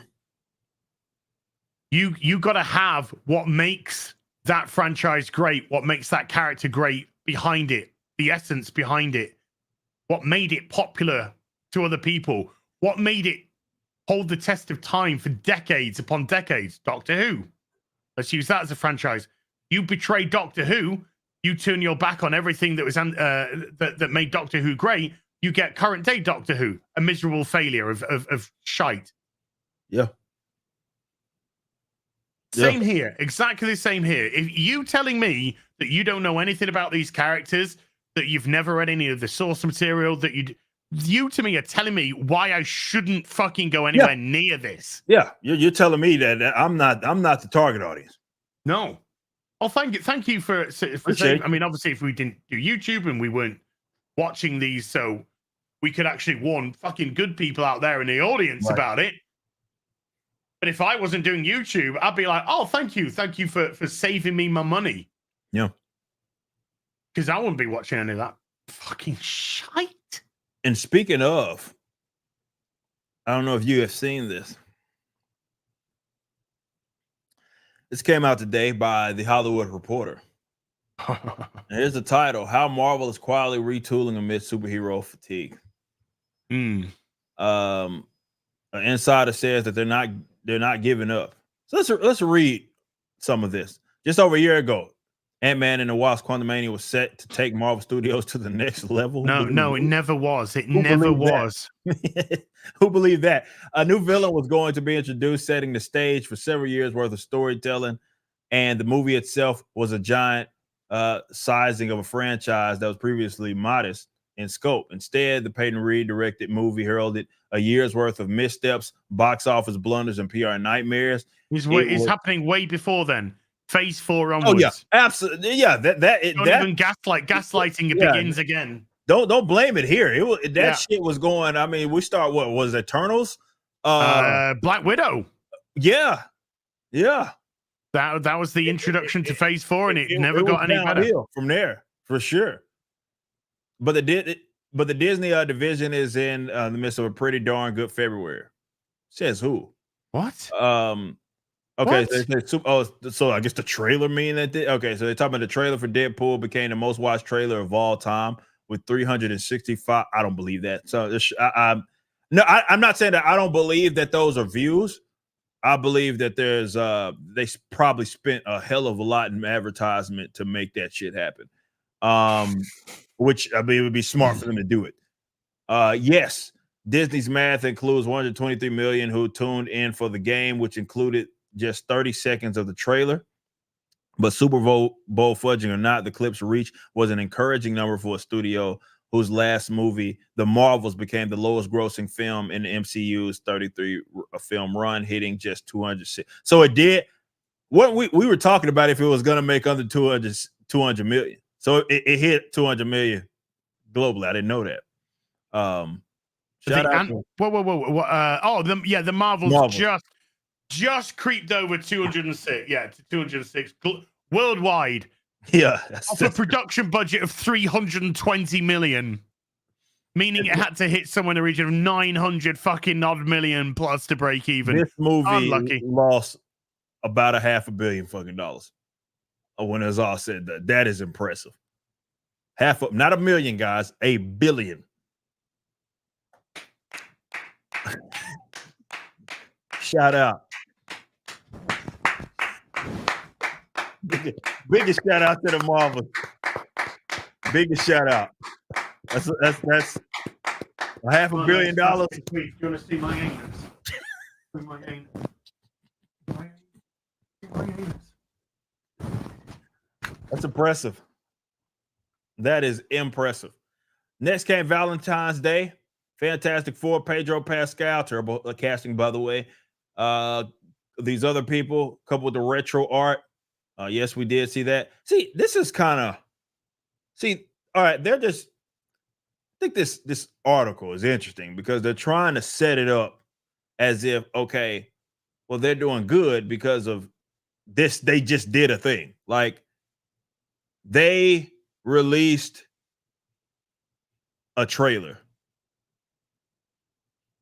Okay. They released a picture and they announced the casting. Okay. But what does that mean? That's not success. A day later, Marvel. No, it is a success. They did something that people didn't fucking make them lose hundreds of millions of dollars over. So they're patting themselves on the back going, well, we announced the cast for the Fantastic Four, and so far people are fine. Now, they haven't seen the fucking god-awful script that we've done. Talk about fucking patting yourself on the back for getting out of bed in the morning. Basically, yes. That's what happened. Holy, I took a shit and I wiped my ass. Look at this one. A day later, Marvel launched the trailer for X-Men 9. I would argue that was a colossal failure. Jeez. Yeah. Like, you didn't get anybody stoked on it. Like, oh, we know it's one of those, we know it's a thing. Hell, if anything, the whole potential morph thing was that was the conversation. Well, that's told people to stay away. True. That's told people to stay away. We're doing X-Men 97, but it's actually should be called X-Men 2024 far left ideologist. That's what it should be called. You just showed us that. Thank you. More clapping. You told me to never fucking tune into it. Thank you. These public-facing moves come as studio boss Kevin Feige recalibrates the creative direction. Early in February, the company completed reshoots. Jeez. See, you can't see. This is my thing. So you can't, in one vein, say because that spells disaster. When you spent so much money, production's far along, and you're saying we got to reshoot shit, like something's wrong. This shit is in a bad state. Reshoots for Agatha Darkhold Diaries. Are we sure that that's going to be the title? Is that what they're that is the fourth title of this show. The fourth. Okay. The company usually budgets 5 days of reshoots into the schedule, but the studio completed the work in just one. Okay, that's interesting. Okay. Feeling a sunny outlook. Okay. So they only spent a day to reshoot Agatha. Okay. The studio also quietly. Well, which one though? It's had multiple fucking reshoots. Well, I guess the fourth. The latest round only took 1 day. Is that what he's saying? I guess. What about the other fucking 4 lots of reshoots that it had? The studio also quietly hired Eric Pearson to polish the script for Fantastic Four. They're going to start shooting that in London this summer.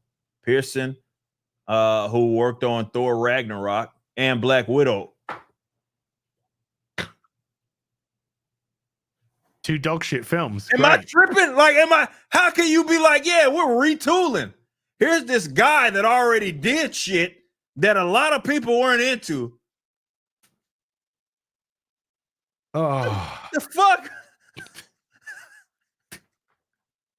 Gaslighting. It's been the word of the fucking show.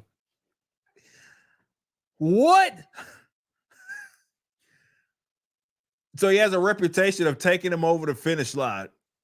I guess if by dead corpse, I guess dragging it over the finish line. Eric Pearson's your guy. Shout out Eric. We share a name.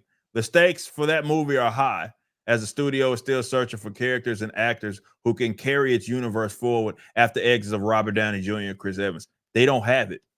Yeah, you don't have the characters or the fucking actors to do either. That's right true. now. Because Pedro Pascal's not carrying shit. No. He's not carrying a goddamn thing. He doesn't have it. He doesn't have it. We all know it's going to be the Sue Storm show anyway.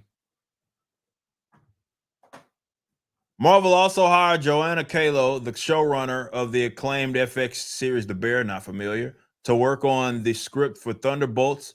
Oh. The Hollywood Reporter has learned that the film will begin shooting in March in Atlanta. So that's for Thunderbolts. So they haven't shot that yet. See, we're talking about shit that's way down the line. If they're just now starting to shoot some of this stuff. Who gives a shit about Thunderbolts? Maybe? Thunderbolts, nobody. Yeah. Not even the Thunderbolt. No, nobody cares. No. But that begins shooting soon in our next month in Atlanta. Her hiring adds a flair of prestige. Oh, Hollywood Reporter, please just stop. Stop. Flair prestige. That doesn't do you any fucking good. According to a source who has read the previous drafts of the script, centers on villains and anti-heroes going on a mission that was supposed to end with their deaths. Yeah, the Suicide Squad. Yeah, it's the Suicide Squad. Yeah. Which how did that do at the cinema? Oh, and I actually quite liked it. I thought it was all right. Failed miserably. Marvel's cleaning up the creative mess here of Jonathan Majors. Once rising actor, cast the past play. We know.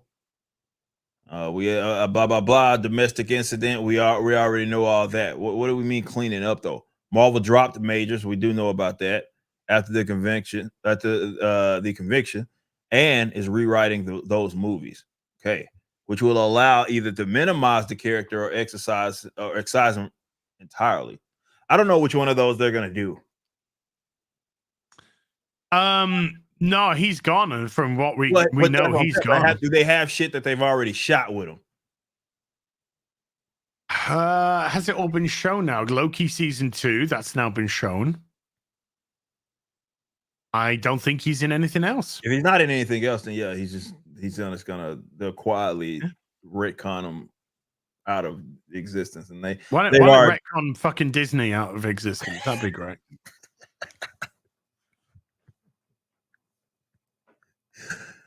Oh man, the first of the new Avengers movies is due out in 2026. It was initially titled Avengers: The Kang Dynasty, but it's going to get a new title. It's not even. They haven't even cast it. 2026. It's February 2024.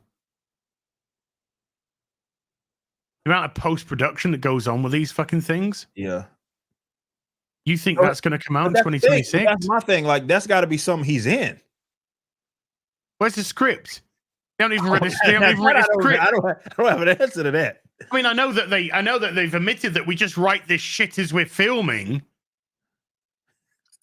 like they did with Quantumania. Oh yeah, we just write this shit as we go along. Fuck it. Do it live. Do it live. Do it live.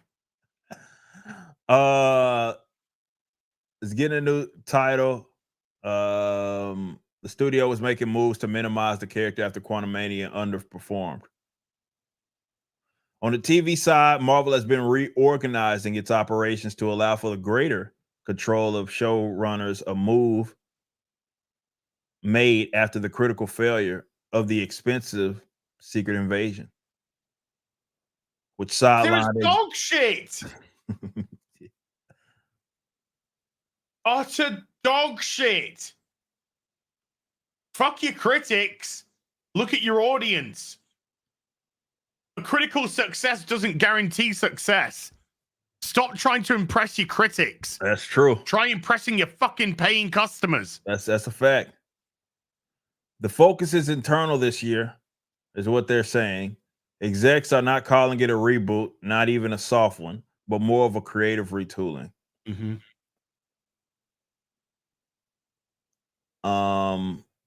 Some of our studios lost a little focus, so the first step that this come from Iger, by the way. First step that we've taken is we've reduced the volume.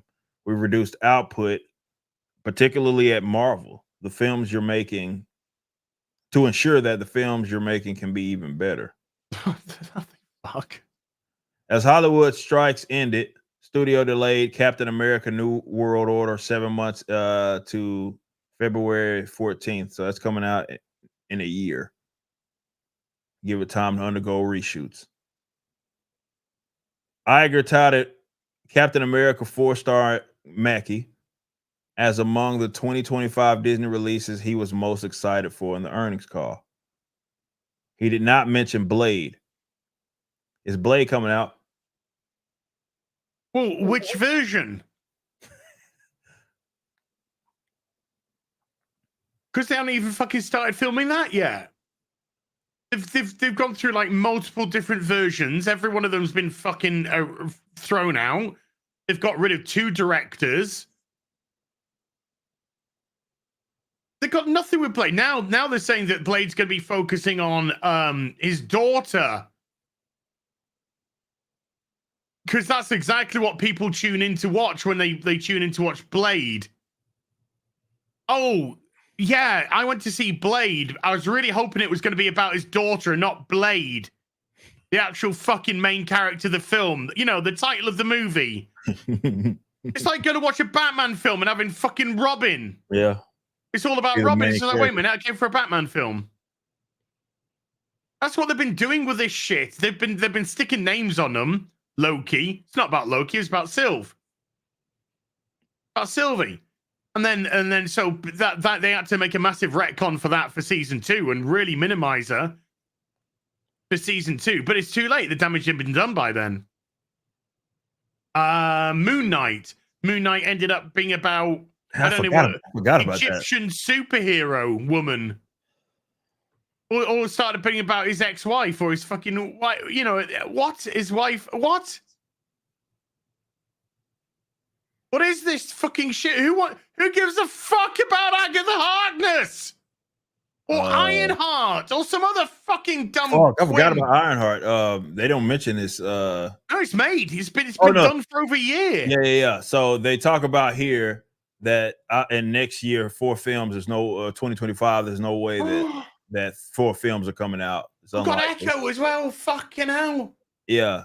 Remember that? No, nobody does. Trick question. So Deadpool and Wolverine, that's released 2024. Only series.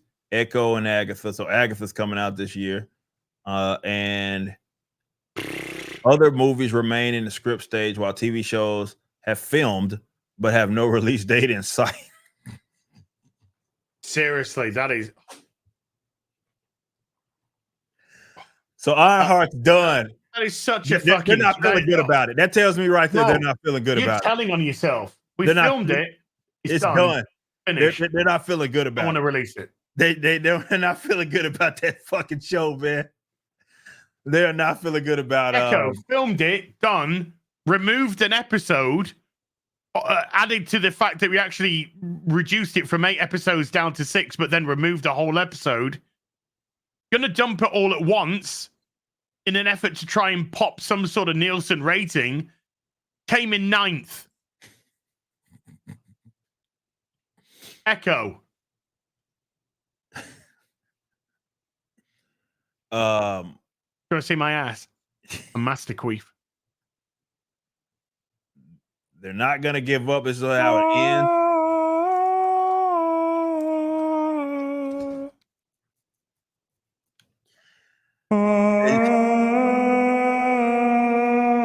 See my ass.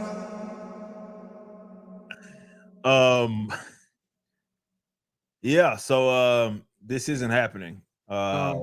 None of this is, I don't know. I forgot about Daredevil. They didn't mention it here. We don't know what's happening. That's currently been filming after they threw out 9 episodes of the show and fired everybody. That sounds like it's going to be great. It's in a great spot. Didn't you see the bullseye footage? Pictures? Oh yeah, I did see. Yeah, I saw some of those. Yeah, it's a man in cargo pants and a compression top. Looks great. Oh, Yeah, they're in a tough spot, man. That's what puts them in the most difficult spot is that they don't have anything on the horizon. Like it's like, all right, man. I guess Deadpool maybe is their fucking Hail Mary, but that's it. Because then you're going for the next 3 years. For the next 3 years, essentially, you have to look forward to at some point, maybe potentially will come out Captain Black Falcon, man, Agatha. which has also been completely refilmed. Yeah. The whole movie. Yeah. What's that budget already now? That movie, who knows how much fucking money they spent on that movie. Just Put an infinity little Just stop. sign on it. Just put that on it. We don't know what the fuck it is. To be TBT. Yeah, to be determined, man. But yeah, so they got Deadpool. They do have that, which may get something. But then they have to look forward to again Black Captain America, Falcon Man, Agatha, Ironheart, which they're just sitting on basically. Yeah.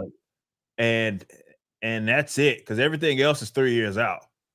Like fucking Thunderbolts, which nobody's looking forward to anyway, but that's 3 years out. They're just not starting to shoot some of these other films. What was it that they were the other one that they just now starting to shoot Fantastic Four? Fantastic Four. No.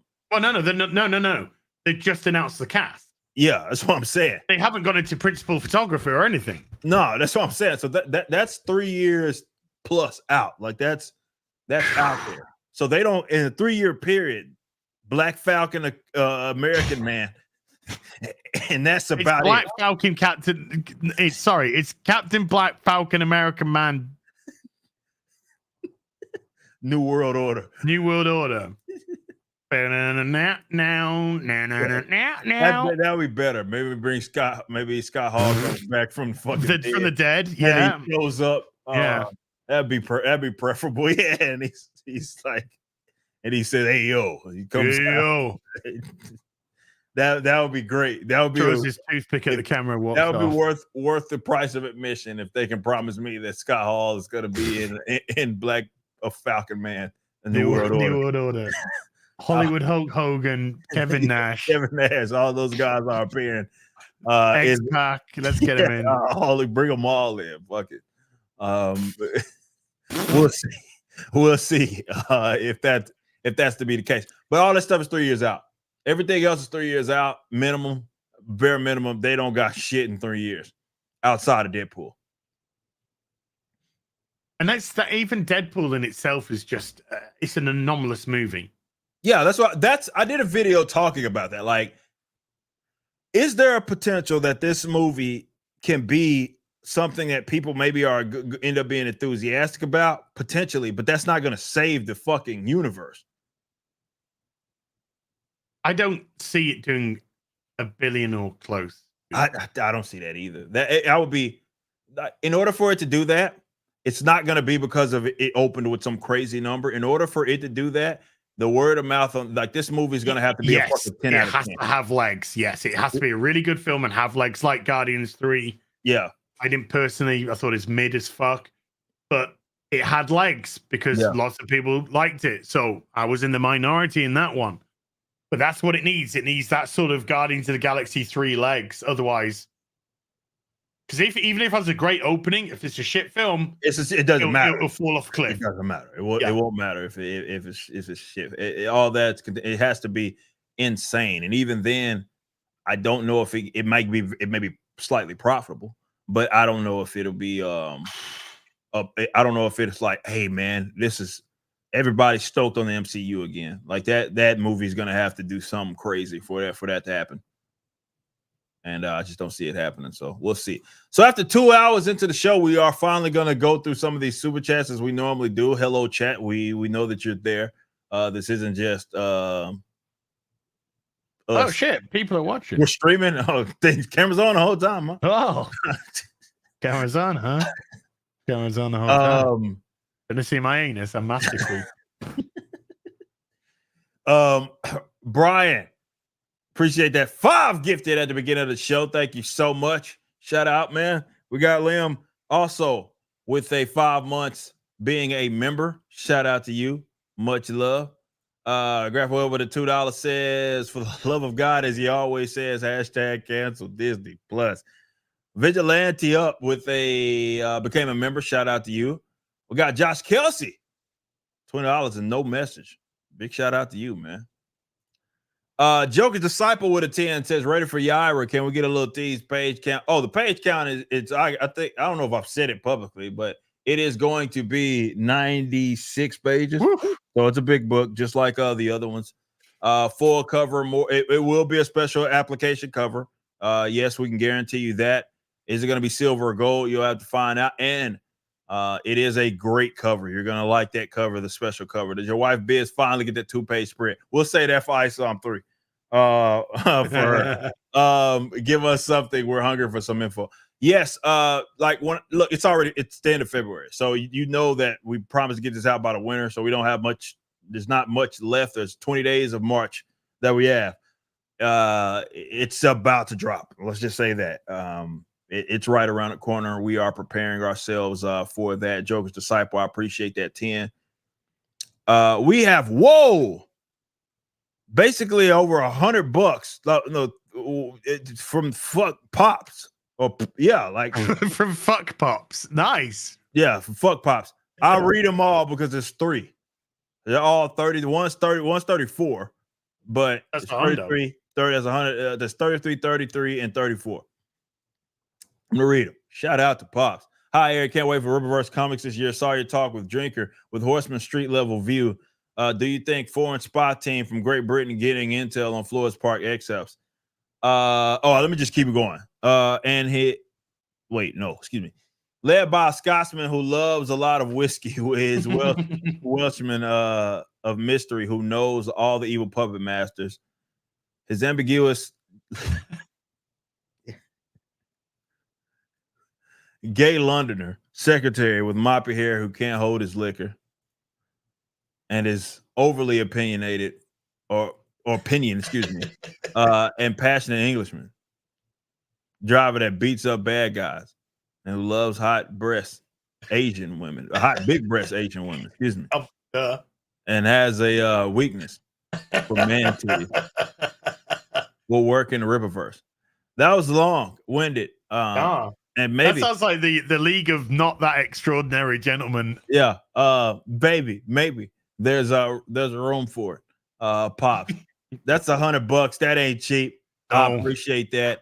On a serious note, though, there's room for basically anything in the Riververse because it is very much a growing universe, and we can tell whatever the fuck stories we want to tell. So if we can make it make sense, we'll be all right. Appreciate that, Pops. Thank you for that. Bush and Ryu Cat with a 20 says, may I add something to what you once said about his mission, to what Eric said once about his mission statement. Make money first, then you can share your ideas in the character world that fans feel comfortable in. Even Superman writers knew to sell books first. Well, yeah, I mean, that's the goal. I mean, like, these aren't like, I mean, I guess for some people they are diaries. But at the end of the day, I'm selling to somebody, right? Like, y'all are who we do this for. And I would advise any entrepreneur, anybody that's selling a product to prioritize that. It's not necessarily just about you.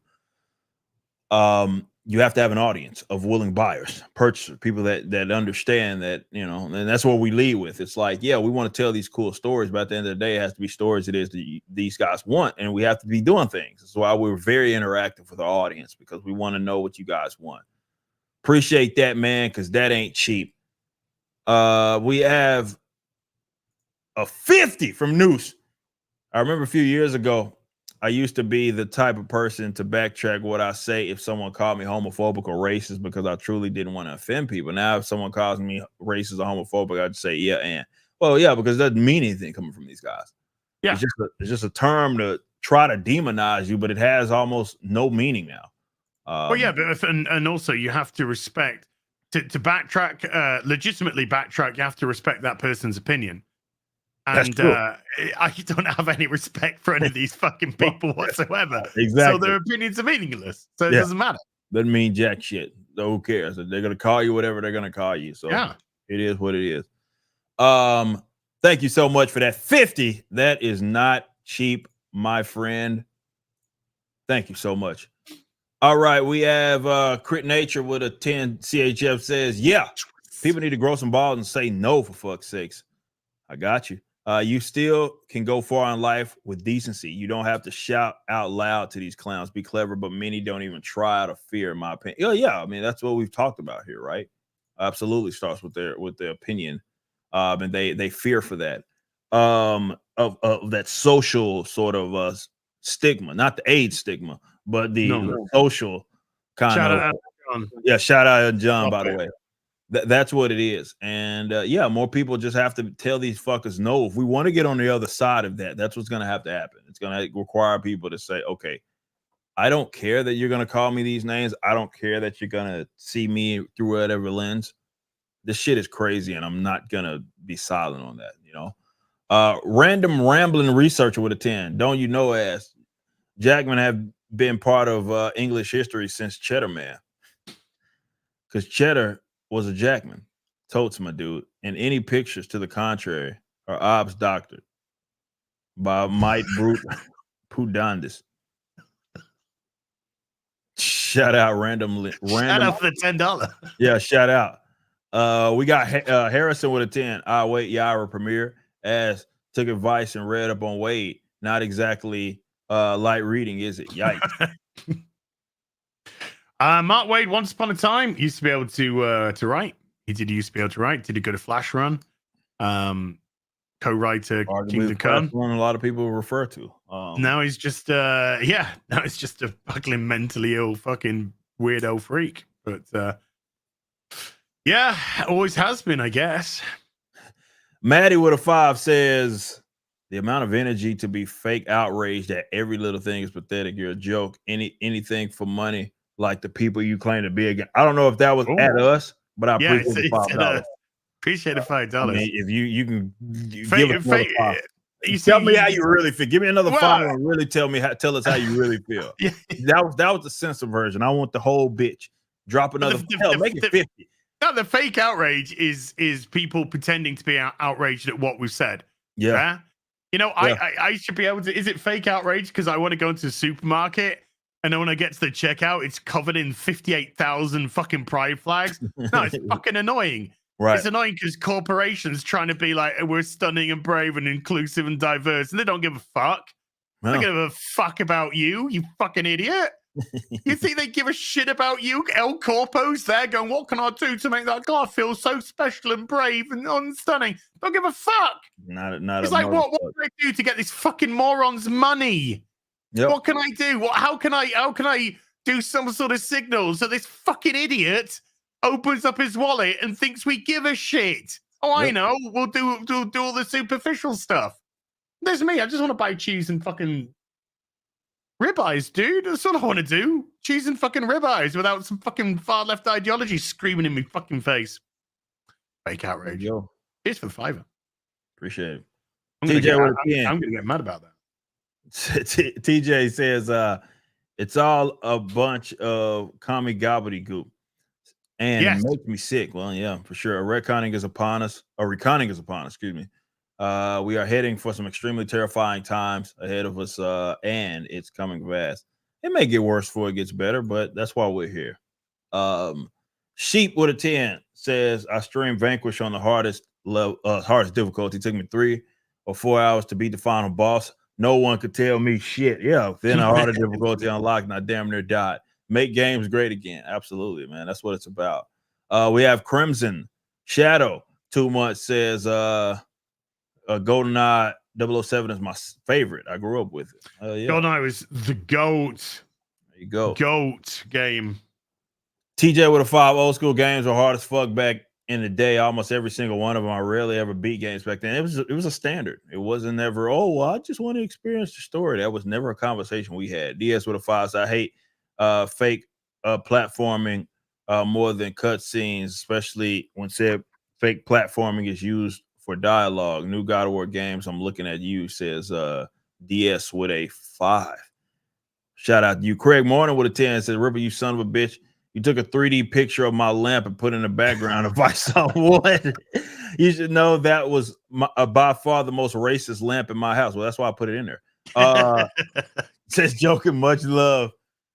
Just getting much love, Ripper Silverback. Shout out to you. Yes, maybe Craig Morning is a 3D asset himself. Shout out. Appreciate you. With the 10. Thanks for that lamp, though.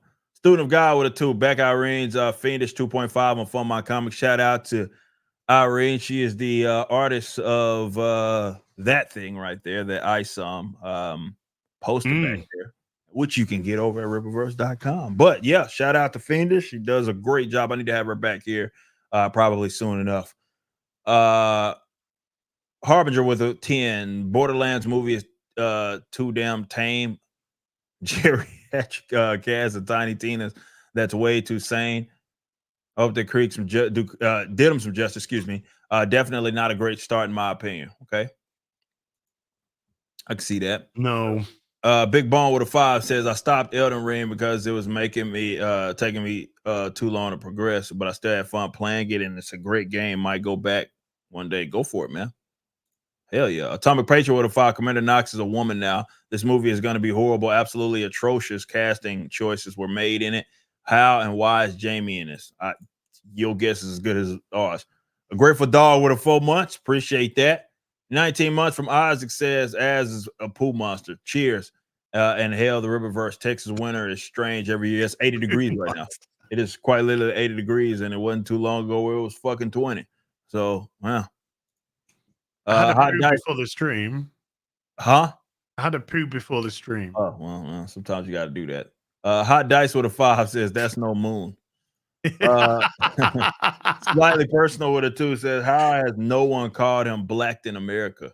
Because he's a Falcon. I see what you did there. Craig Moore with a 10. Do you gentlemen know if any comics have done what if issues where they released the same comic side by side but at different events occur in the issue? I don't possibly. There's been so many what ifs.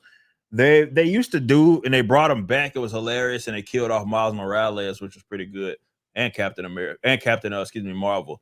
Where they used to do that, they had this series called The End, and basically that's all those books were about, was killing off fucking the characters and how they died. And boy, it was bad. Rhodey named his didn't he like name his daughter or something after that? I don't think he had with Captain Marvel after Captain Marvel. I could be wrong on that. It was something crazy like that. And no, that series went to shit. I'm not the biggest fan of the what ifs. To be fair, I'm pretty sure though there is some shit that's more than likely like that. And I think that they should just got it. What if we inserted far left ideology into everything? Yeah, because that's pretty much the show. He named his daughter after show. Oh, he did. Cheap said. And then that's true. Now I remember it. Then his daughter became She-Thor. Yeah, it was bad. It was fuck, man. Before I hung it up, bro, Marvel was like doing some crazy shit. I remember that Avengers Wasteland comic too, where there was another black. Was that the black female Thor was in it? It was fucking crazy, man. It was all fucking weird. What a company that place is. Okay. Remember Tony Stark's taking Frost's surname? Oh yeah, that was a thing. Tony Cock, Mrs. Frost, Mrs. and Mr. Frost. Oh man, shout out, shout out, man. That's all I can say is shout out. Good luck. Shout out. Good luck. Okay, that wraps everything up. I think we got through all of these. I'm gonna go talk about some of this stuff and give you guys some more information on that. But this week, what else are you doing? What are you playing? We got I'm playing a little bit of Nightingale at the moment. Oh yes, you were streaming that. Probably do a little bit of that. I'll go grab a bite to eat after the stream, but then I'll probably put a little bit of that on. Friday night tights, disproves the guest. Ooh, Sunday afternoon tea with Az, Super Chat Square Up, and Sunday Fun Day, where we are definitely looking to do Helldivers this week if humanly possible. Works. If it works. If it works. Well, you know how to follow him. Hill versus Babyface. Go check that out.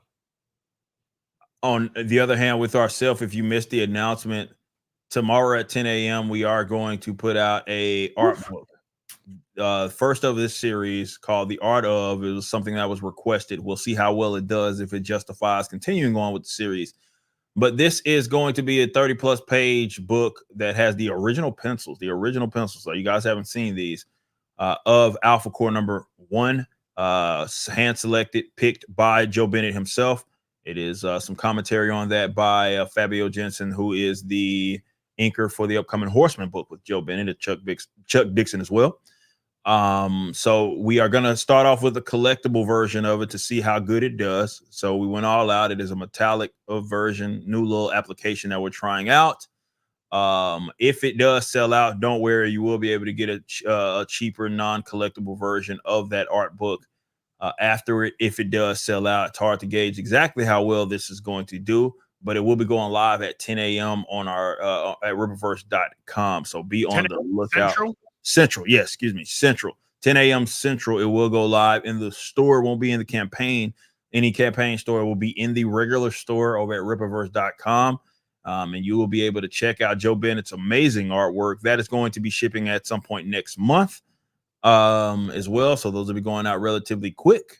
And yeah, there's that. So thank you guys so much for the support. We appreciate y'all and everything. We'll see how these do. But if it does justify it, as I have said, I would love to do something with Cliff. I would love to do one with Deborah and some of our other artists as well. So yeah, be on the lookout for that. Okay. I think that is it that I have for this week. So just be prepared for that. We'll see if we stream. I don't know. I've pretty much got my streaming quota done for the week. But yeah, we'll see. Well, I appreciate y'all. Thank you guys for joining us for another episode. We will be back next week on Az's channel as we do alternate. So check us there. We'll see if we have another big seg ready for us by next week. It's a potential that may end up happening. The month will be ending by then, and it may be another catastrophic one. So we will see if we get another big back-to-back catastrophic. Back-to-back 1993, 1994. Back-to-back catastrophic months, potentially. We will see. But thank you guys for joining us. We will be seeing you next week again on Az's channel, Hill versus Babyface. Go check them out. Until next time, y'all be easy, enjoy yourselves, and peace out.